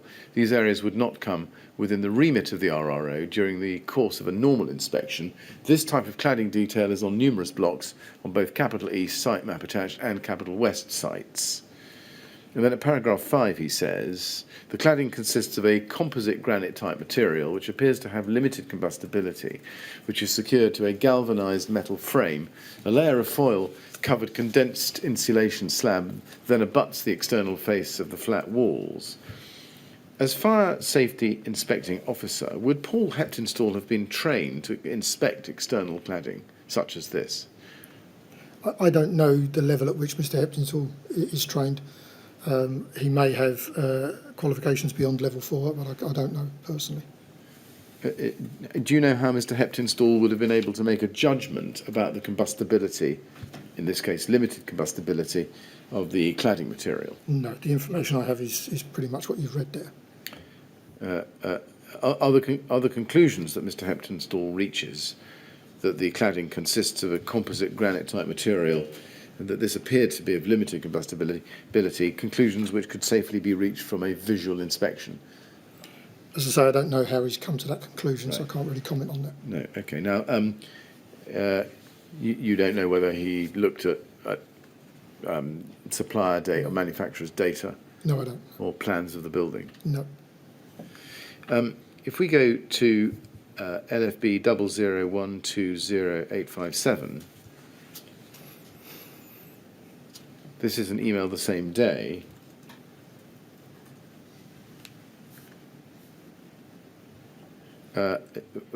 From Lindsay Seal to Nicholas Coombe relating to Paul Heptonstall's audit. And let's look at the second email in the chain. Hi, Andy and I coordinated over this. Paul Heptonstall going to site this morning, and I'm working on the facade bits with the detail I have at present. I've explained to Paul what we are particularly interested in, and he raised the fact that one of the apartment blocks had a fire in 2015, which I was unaware of. I need to follow down details of this and what actions were taken. I need to email Mark to see if there's any further detail on the facade insulation material available. Andy's updated him already that an IO will be going to site. An IO, I think, is an inspecting officer. It is, yes. Do you agree that on the face of it, it looks as if Mr. Heptonstall has been given instructions by Lindsay Seal in order to carry out an inspection of the cladding? It does, and I would suggest that's possibly because he's sought support from the fire engineering team. I see. So would it be outside or inside his role as a fire safety inspecting officer? To do what exactly, sorry? To carry out an inspection of the cladding in this way? I think his response is to the alleged fire risk, and if it poses a risk in the way that has been suggested, then I think he's looking to follow through the information and details of that in order to provide a picture about what next steps could reasonably be taken. Right. Linking back to some earlier answers, and now looking at this, would an FSIO, an inspecting officer, be competent to inspect a cladding system such as this? Generally speaking, no. No. Is this how you would have expected the fire safety department to respond to a complaint about cladding from a resident or member of the public? I would expect the department to be thorough in its investigations, yes, to address the issue. Now, let's go to LFB 00120874. This is the 31st of March, 2017. This is an email from Lindsay Seal to Andy Jack, copy to Paul Heptonstall, of that date, and she says, "Good afternoon. As a reminder, this is the block of flats redacted lives as part of a much larger development of high-rise apartments. The issue concerns the compliance of the external wall facade with B4. Barrett's have advised in the attached email that the material used for the rigid insulation is Kingspan TW50. The certificate attached indicates that the product is combustible and should only be used in a building with a storey height of no more than 18 metres, section 8.5 of the certificate. These blocks are over 18 metres. We've already had one fire incident," and she gives the number, "which spread up the building, and at present this material is directly exposed in places, which was indicated by the original complaint. The issue is how to proceed. The blocks are older than 10 years and were signed off by NHBC, so is the question to be directed to them as to how they deem the system to comply with B4. Lindsay Seal appears to be referring there to another fire incident at the same premises where the fire had spread up the building. Do you know if that's right? I don't know what incident, the timing of this is, as I say, when we were following up on the Shepherd's Court fire, so it could equally be that incident that she's referring to. but I couldn't tell you from the incident number. Right, well, we can check that actually against the incident number. But do I take it from that other than potentially Shepherd's Court, you don't know anything about the incident to which Lindsay Seal is referring there? No, I don't. Right. Now, in fact, we have the incident report there. It's not actually Shepherd's Court. It's something called Balearic Apartments. Does that ring a bell? Vaguely, but I couldn't be certain. Right. Let's make that good. Can we go to LFB 302426? This is the incident report which bears the same incident number cited by Lindsay Seal there. And you can see that by looking at the incident number. And on the first page, you can see that the location is Balearic Apartments in Canning Town. Local authority area Newham, type of property, purpose-built flat straight maisonettes, 10 or more stories. Now, Canning Town is E16, or at least the address of this block. Do you know if that's the same location that's the subject of the correspondence we've just been looking at? I don't, but I guess it to be so. Western Gateway is also part of that address. Now, this incident is recorded as having taken place on Saturday, the 12th of September, 2015. That's, in fact, more than a year before Shepherd's Court. Yes. No, just less than a year before Shepherd's Court. And if you look at the second page of the incident report, it says this. A private block of apartments of 10 floors with restaurant on ground floor. The incident occurred in an apartment located within the top 2 floors of the building, Kirkar, 2005 approximately. 6 appliances attended the incident and high-rise procedure was implemented. The fire occurred in the external wall cladding of the building adjacent to a balcony area. The alarm was raised by the mains-powered smoke alarm fitted inside the apartment. This awoke the resident, who initially tried to tackle the fire with bowls of water. As the fire developed, he exited the building with his partner and small child. Crews extinguished the fire by means of a 45mm jet charged from the dry riser. Now, just that's all I think I need from the report. But would you expect this kind of incident, apparently involving fire spread up a building, to trigger inquiries within the LFB about cladding materials used on the outside of such buildings? I think I would consider that to be unusual fire spread and would warrant further investigation, yes. Right. Now, going back then to the email chain we were looking at a moment ago, at LFB 00120874, now we've sorted out the reference to the previous incident. I've read this to you in the last line. Lindsay Seal says the issue is how to proceed, etc. And I've read that to you. What is the significance of the blocks being older than 10 years? I think that relates to the warranty provided by NHBC in terms of covering defects in the build process. Yes. Would you consider it within the LFB's role in any emanation to approach the NHBC directly in these circumstances to get them to explain for its decision to sign off combustible cladding? It may well have been part of any investigation that was launched, yes. Do you know whether it was? I don't know. If we then go to LFB 00120867, this takes this story a little bit further forward to April 2017. This is an email chain in April and May of that year. And if we go to page 4, we can see that there's an email dated the 24th of April 2017 at 07:31 in the morning from Lindsay Seal to John Lewis at the NHBC. And if you look at the last paragraph of that email, she asks, or says this: would you be able to confirm that NHBC was satisfied that the cladding assembly as detailed with the materials stated as being used complied with requirements of B4? Now, we get a substantive response from Mr. Lewis at page 1 of this email run. If we go up to that, please, and look at the second email from the top. This is the 15th of May, 2017, so 3 weeks or so later. And in the meantime, there had been some back and forth. But this is where it gets to. And if you look at this email, he says in the third line, he says, from a review of our files, the proposed details were considered to be acceptable for B4 purposes. And then the email goes on to break down the types of cladding used under separate subheadings: brick, limestone, and then over the page, aluminium. You can see aluminium cladding, and there's some technical detail there, and some product information. And if under the first heading, if we go back to page 1, just look at that in a bit more detail. He says at the bottom of page 1, brick cladding, the details on file indicate a wall build-up, and he explains what that is. This wall build-up meets Regulation B41 in NHBC's view.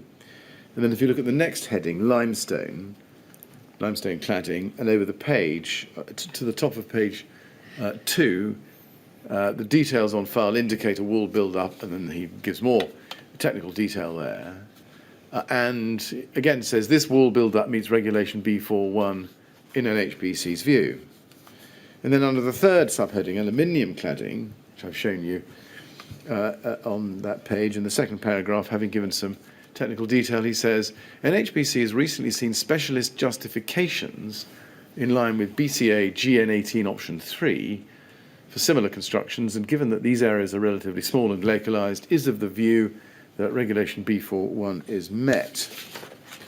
Now, did you know what the reference to BCA GN18 option 3 is? No, I don't. Do you think anybody in your fire safety department would have done? I would suspect that my fire engineers would be aware of that. Right. If I tell you that BCA is the Building Control Alliance and GN18 is a reference to Technical Guidance Note 18, issue 1 of which was published in June 2015 and concerns the use of cladding materials exceeding 18 metres in height, would I be telling you something new? Yes. Right.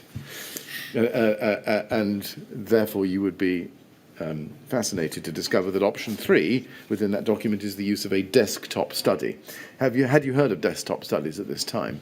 Yep. To justify the use of cladding?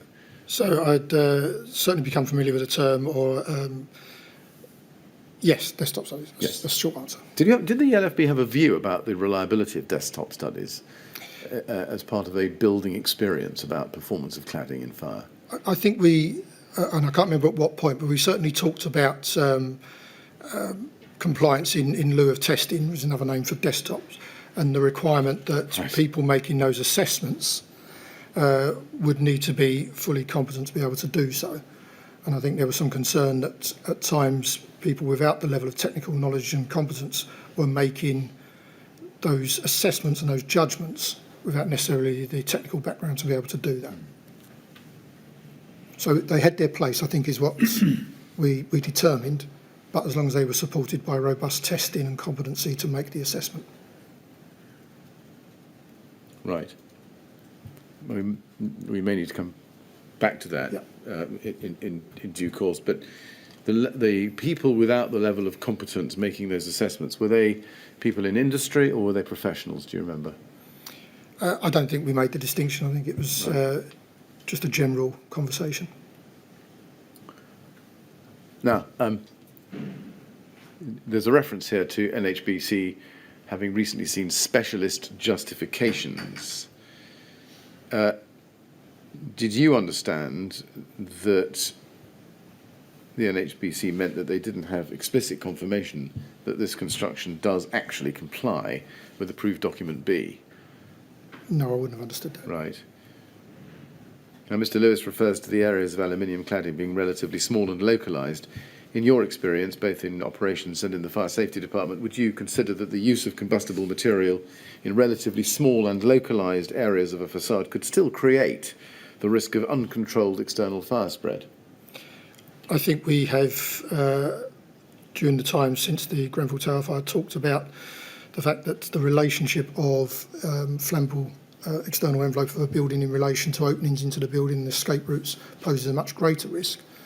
But I think the guidance is pretty clear. Above 18 metres, the material shouldn't be used. So it's not really a question of the quantity.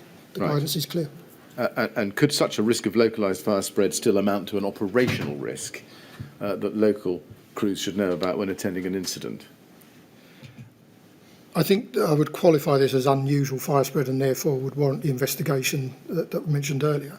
Whether or not it poses a risk to operational processes, and again I'll refer to Shepherd's Court, which again the firefighting actions on that day met the incident challenges, but it doesn't mean that the fire spread that was witnessed was usual and shouldn't have been investigated in the way that we did. Right. Does that mean that risks such as these, the presence, whether relatively small and localised or otherwise, of combustible material in external cladding is a risk that should be recorded somewhere so that operational crews attending an incident at that building would know about it?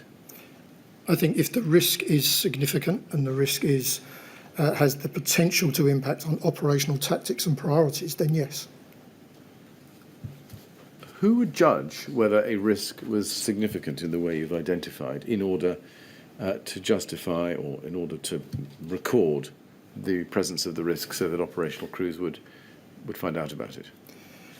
I think the way that we've talked about external envelopes in the time since on the work that I'm currently doing and prior to that would be around how that's the interaction, as I say, with openings into the building, the interactions with the escape routes from the building, but equally considered in the context of the holistic fire precautions within the building, that the passive fire safety measures and other measures that were in place, to what extent that would pose a challenge operationally.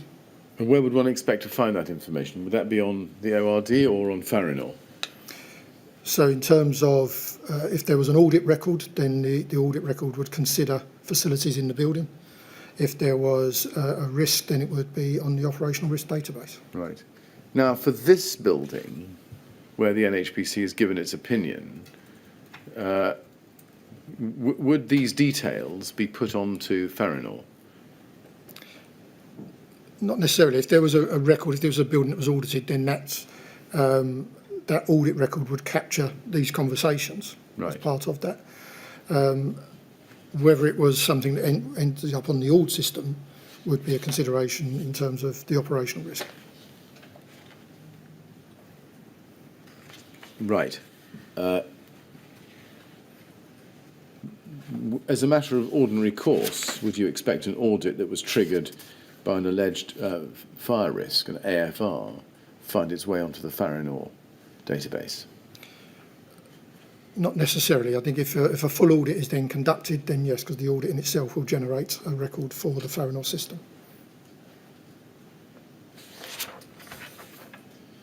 Right. Now, as we've, I think, already seen, it wasn't standard practice for the LFB's fire safety audit process for fire safety personnel to investigate how and why a facade was said to comply with requirement B4 when carrying out visits to properties. I think you told us that before. But does that tell us that if there had not been a complaint about the cladding at this block and the fire safety personnel had not decided to go beyond what the auditing regime as then understood required them to do, these inquiries would never have been made with the NHBC? Yes, I think that's fair to say, yes. Do you know anything about how this particular complaint about the Capital East Apartments was progressed after the email from John Lewis was received? No, I don't. You don't? Do you know what the LFB did with this information? I don't. Do you know what it should have done with this information, in accordance with its then processes? I think it suggests that part of the work we're doing or were doing in terms of challenging the legislation in terms of external walls, I think it would have fed into that. I think we, in the year before, had attended a conference where there was issues raised around international learning from external wall fires and almost recognition of the regulations in this country as to why we wouldn't see or shouldn't see those types of events in this country. And I think because of the work that we had already done where we'd examined concerns around competency and the wider building safety regime, I think this would have been part of useful evidence gathering to support whether or not more substantive action was required. You refer to a conference. When was that conference? I believe there was a conference in around June of 2016. Yes. It was a conference that I believe was led by DCLG, and there was a presentation on tall buildings and tall building fires at that time. Did you go? No, I didn't go. One of our fire engineers attended. Who went? Who was it? It was fire engineer Dave Green, Right. who then subsequently brought that information back for sharing with the rest of the engineering team. Yes. Yes. I see. Did you yourself see the information that Dave Green shared? Were there slides or information in a written conference pack that came round the department? No, I saw that presentation or that information at the time we started to look at the Shepherd's Court incident. So that was in August. So I think the conference was around June. I think Dave Green presented to the department in around July, and then we had Shepherd's Court. And then subsequent to that, obviously we were asking questions around the performance of that external envelope of that building. And that led to a wider conversation about that presentation and the assurances, if you like, that were being given to the building sector about building regulations, and also from Exova at the same conference around routes for developers to ensure their external walls complied. Now, what you've just been telling us, I think, leads us seamlessly into that topic. In fact, I think the conference was in July, and let's just look at some documents which flesh out what you've just been telling us. Can we go first, please, to LFB 3032894?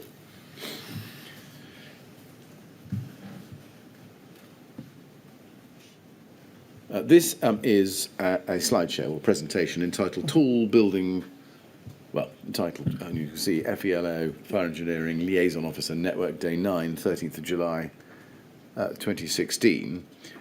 We need to go to page 96 in it to see the presentation itself, which is entitled Tall Buildings Facades. This was a presentation to FELOs on that day at 2 p.m. if one wants to look at the timetable. It's part of a much longer document, as you can see. Now, obviously, July 2016, it predated Shepherd's Court, which was 19th of August that year, yes? Yes. Sorry. And you mentioned Dave Green. That's station manager David Green, I think. It is, yes. And he was one of your fire engineers, as you've explained. Yes. And I think he exhibited or made this presentation. Yes. Yes. Let's look at his witness statement, LFB 3032917. Let's go, please, to that. And you can see it's dated the 21st of February 2019 to the inquiry. And if you look at page 1, paragraph 3, he says there, on the 7th of July 2016, I had attended a Facades to Tall Buildings seminar at the NHBC offices at 1 Minster Court, London, EC3. The invitation to that seminar explains that, quotes, the seminar will explore issues with combustibility of facades to tall buildings and outline how builders can demonstrate compliance with NHBC technical requirements and building regulations.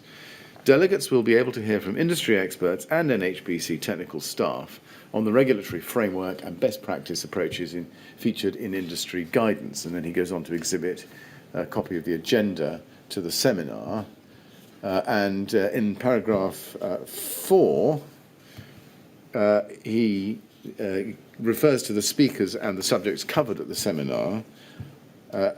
He says, these were regulatory requirements relating to the facades of tall buildings presented by Brian Martin, Department of Communities and Local Government, DCLG, testing procedures presented by Stephen Howard, Building Research Establishment, BRE, alternative methods to demonstrate compliance, BCA GN18, presented by Steve Evans, Building Control Alliance, BCA, factors affecting fire engineered approaches presented by Janet Murrell, Exova, Fire, NHBC technical guidance notes presented by John Lewis and Maulik Katkoria of NHBC.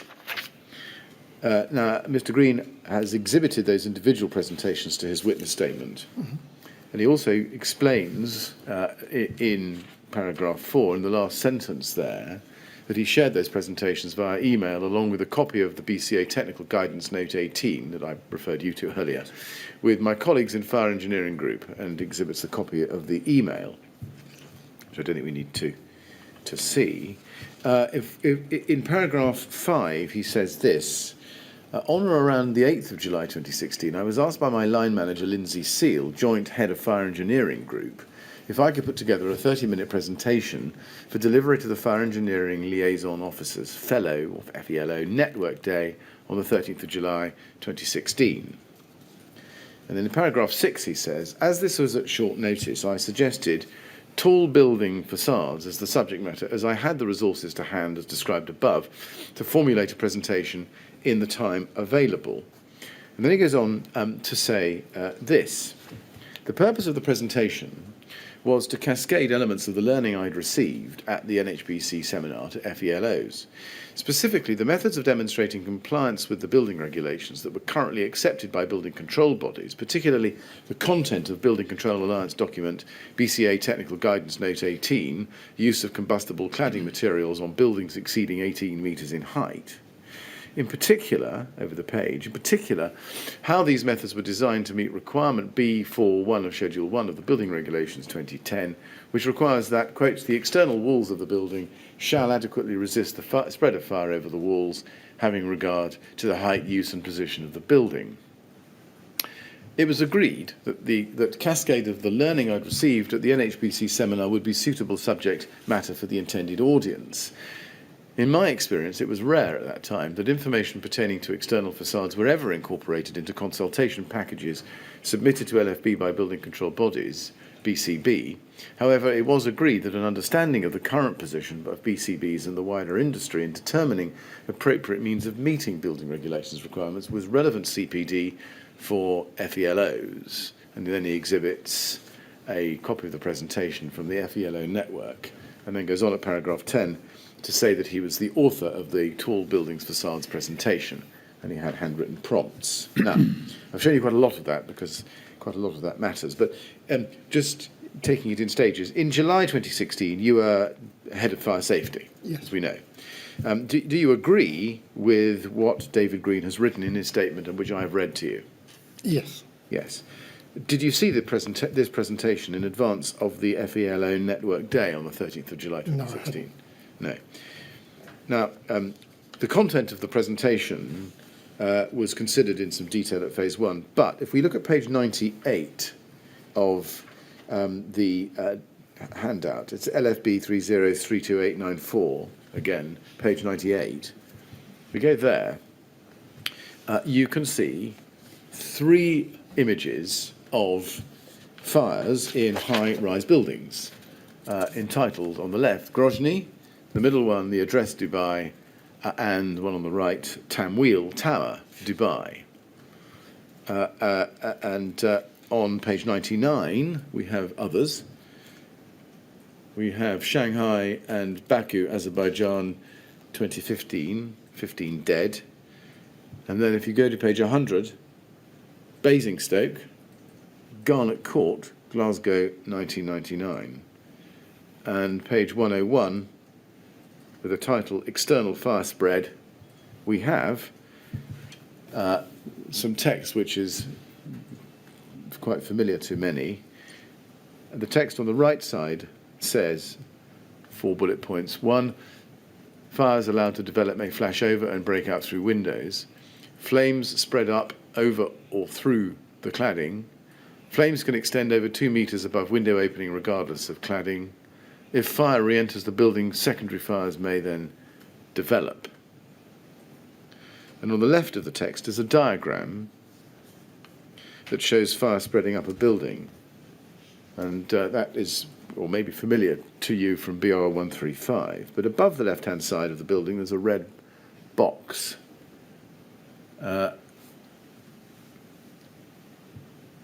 Which isn't actually read in this version, but it says rapid fire spread. And we may have to expand it so it's more visible. Cladding system contributes to flame spread, resulting in risk of multiple simultaneous secondary fires. Do you see that? Mm-hmm. Yes. And on that side of the diagram, do you agree with me that that shows a fire breaking out of the window lower down the building? It does, yes. and then breaking back into the building through the windows above the initial fire floor. It does, yes. Yeah. And that then causes a secondary fire on that floor, etc. Yes. Yes. And then you can see there's a large straight orange arrow going up the side of the building on the left-hand side with smaller little arrows coming off into the windows on each floor. And the big arrow is labelled, and again, I think you have to look quite carefully at it. If the external cladding contributes to the flame spread, there is a risk of secondary fire spread to all levels. And on the right-hand side, we can see on the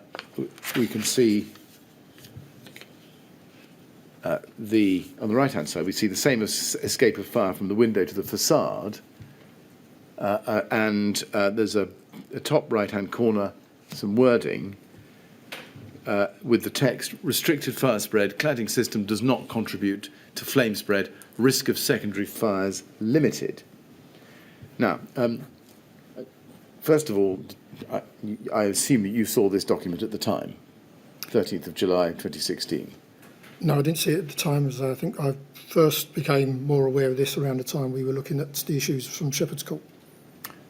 Right. Well, we'll come to a document on that afterwards, but let's just stick with this.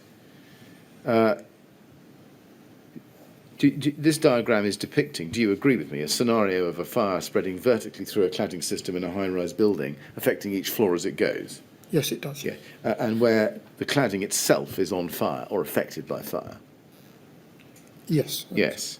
Do you agree, just in standing back, that's a different phenomenon from what is known as the coanda effect, where the fire goes up to the flat above by hugging the wall? Yes, this is supported by the materials. It's supported by materials in the cladding? Yes. Yes. Now let's just look at the next slide, 102. That's headed Mechanisms of External Fire Spread. And you can see the diagram, fire coming out through the cladding and into the cladding. There are some bullet points, and the text reads, combustible materials, cavities, part of system, created by delamination. Flames in cavities can extend 5 to 10 times original length regardless of materials present. Just on that, do you agree that that slide identifies the risk that combustible materials might be used in a facade system? It does, yes. Yes. And the risk from cavities where they are intended to be there, or there is a defect? Yes. Whether or not they're supposed to be there? Yes. Yes. Now, let's just follow this through. Page 103, next page, has the heading Building Regulations Guidance Approved Document B. And if you go to page 104, we see what is called Diagram 40, which is how, and this is very much my summary, Mr. Daly, but how compliance with Approved Document B can be demonstrated so far as surface spread of flame is concerned, by way of compliance either with European standards or with National Class Naught. Mm-hmm. If you then go to page 114, that tells you, page 114, gives you the guts of BCA Technical Guidance Note 18, which I referred you to earlier, and the three options. And there is option 1, materials of limited combustibility, option 2, full-scale fire tests under BS 8414, part 2 and BR 135 classification, and option 3, desktop studies. Now, going back to what David Green says in his witness statement, he says that he put this presentation together based on the materials provided to him at the Tall Buildings Facade seminar, and his purpose in doing so was for presentation to the FELOs at that network day. That's what he says. Yes. Now, normally, what happens at an FELO network day? I think there are a number of training inputs to help them with their duties in that FELO role. Right. And who would attend an FELO network day? Obviously FELOs. FELOs and other members of the Fire Safety Department to support that activity. Right. How often were those network days held? I don't know. Were they interactive? Generally, yes, they encouraged input from the teams as well, from their experience Was there a programme of training topics for FELOs, or was this an ad hoc one-off? This was part of the department CPD events that I referenced earlier. And what sort of topics or matters did that programme cover? It would be matters around building consultations, wider concerns around fire safety where they were relevant to their role. Was it usual for a fire engineer to provide training on fire safety problems or concerns to others within the fire safety department? Yes, I mean that they are at the upper end of technical knowledge. Certainly in regards to the FELOs, that the FELO role is a lesser qualified individual that will work on building consultations, and they would seek the support of fire engineers where necessary and to aid them in the work. And therefore it follows that fire engineers would provide training to other personnel in the department. Would they also provide training to personnel in other departments? Possibly, yes, they can do, and they have done. Right.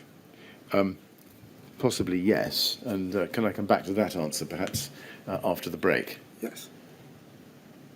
Is that going to be a convenient point? It is a convenient point, actually. Could I just ask, Mr Chairman, we'll Yes, be coming go on. back to this issue because I think there's some important context around this presentation and the purpose for which it was first given by DCLG and those diagrams that you've referenced. I think there is some important context to understand what their intention was as part of that presentation. Well, I'd like to hear that. Yes. Can we hear that now? Yes, of course. Yeah. Well, tell us what you'd like to... So my understanding of the inputs from DCLG was more about what fires had been seen internationally, what safeguards were in place in this country where we shouldn't see such an incident. The diagrams that you've shown there are part of demonstrating why it's important that we have those regulations and why external wall systems need to be approved and demonstrate compliance. And I think the learning that was brought back for the FELOs was to say that you might not usually get external wall as part of your consultation process, but if you do, these are the routes to compliance and these are the risks if we don't take those issues seriously. So I don't think it was to just show those diagrams in isolation suggests that this was about something that we were witnessing day to day. I don't think we had witnessed those issues day to day in this country. I think when we look at what happened on the night of the Grenfell Tower, I think that is very different from what you see in the example from Greenock, and it's very different from the example in Basingstoke, which were the two examples provided in this country. And so I think that's quite important context so that information isn't misrepresented. Yeah, I'll leave it there, I think. Thank you. Do you want to follow that up now? No, I'll think about what he said and follow it up at 2:05. Yeah. We're making very good progress, Mr. Chairman, and therefore I'm going to ask for the full hour. Well, I think everyone would probably benefit from the full hour, yes. Well, Mr. Daly, it's time we had a break. It's been quite a long morning, an interesting one, but quite a long one. So we'll stop at that point. We'll resume, please, at 2:05. And again, I must ask you not to talk to anyone about your evidence or anything relating to it while you're out of the room. That's fine. All right? Good. Thank you very much. We'd like to go with the usher, please.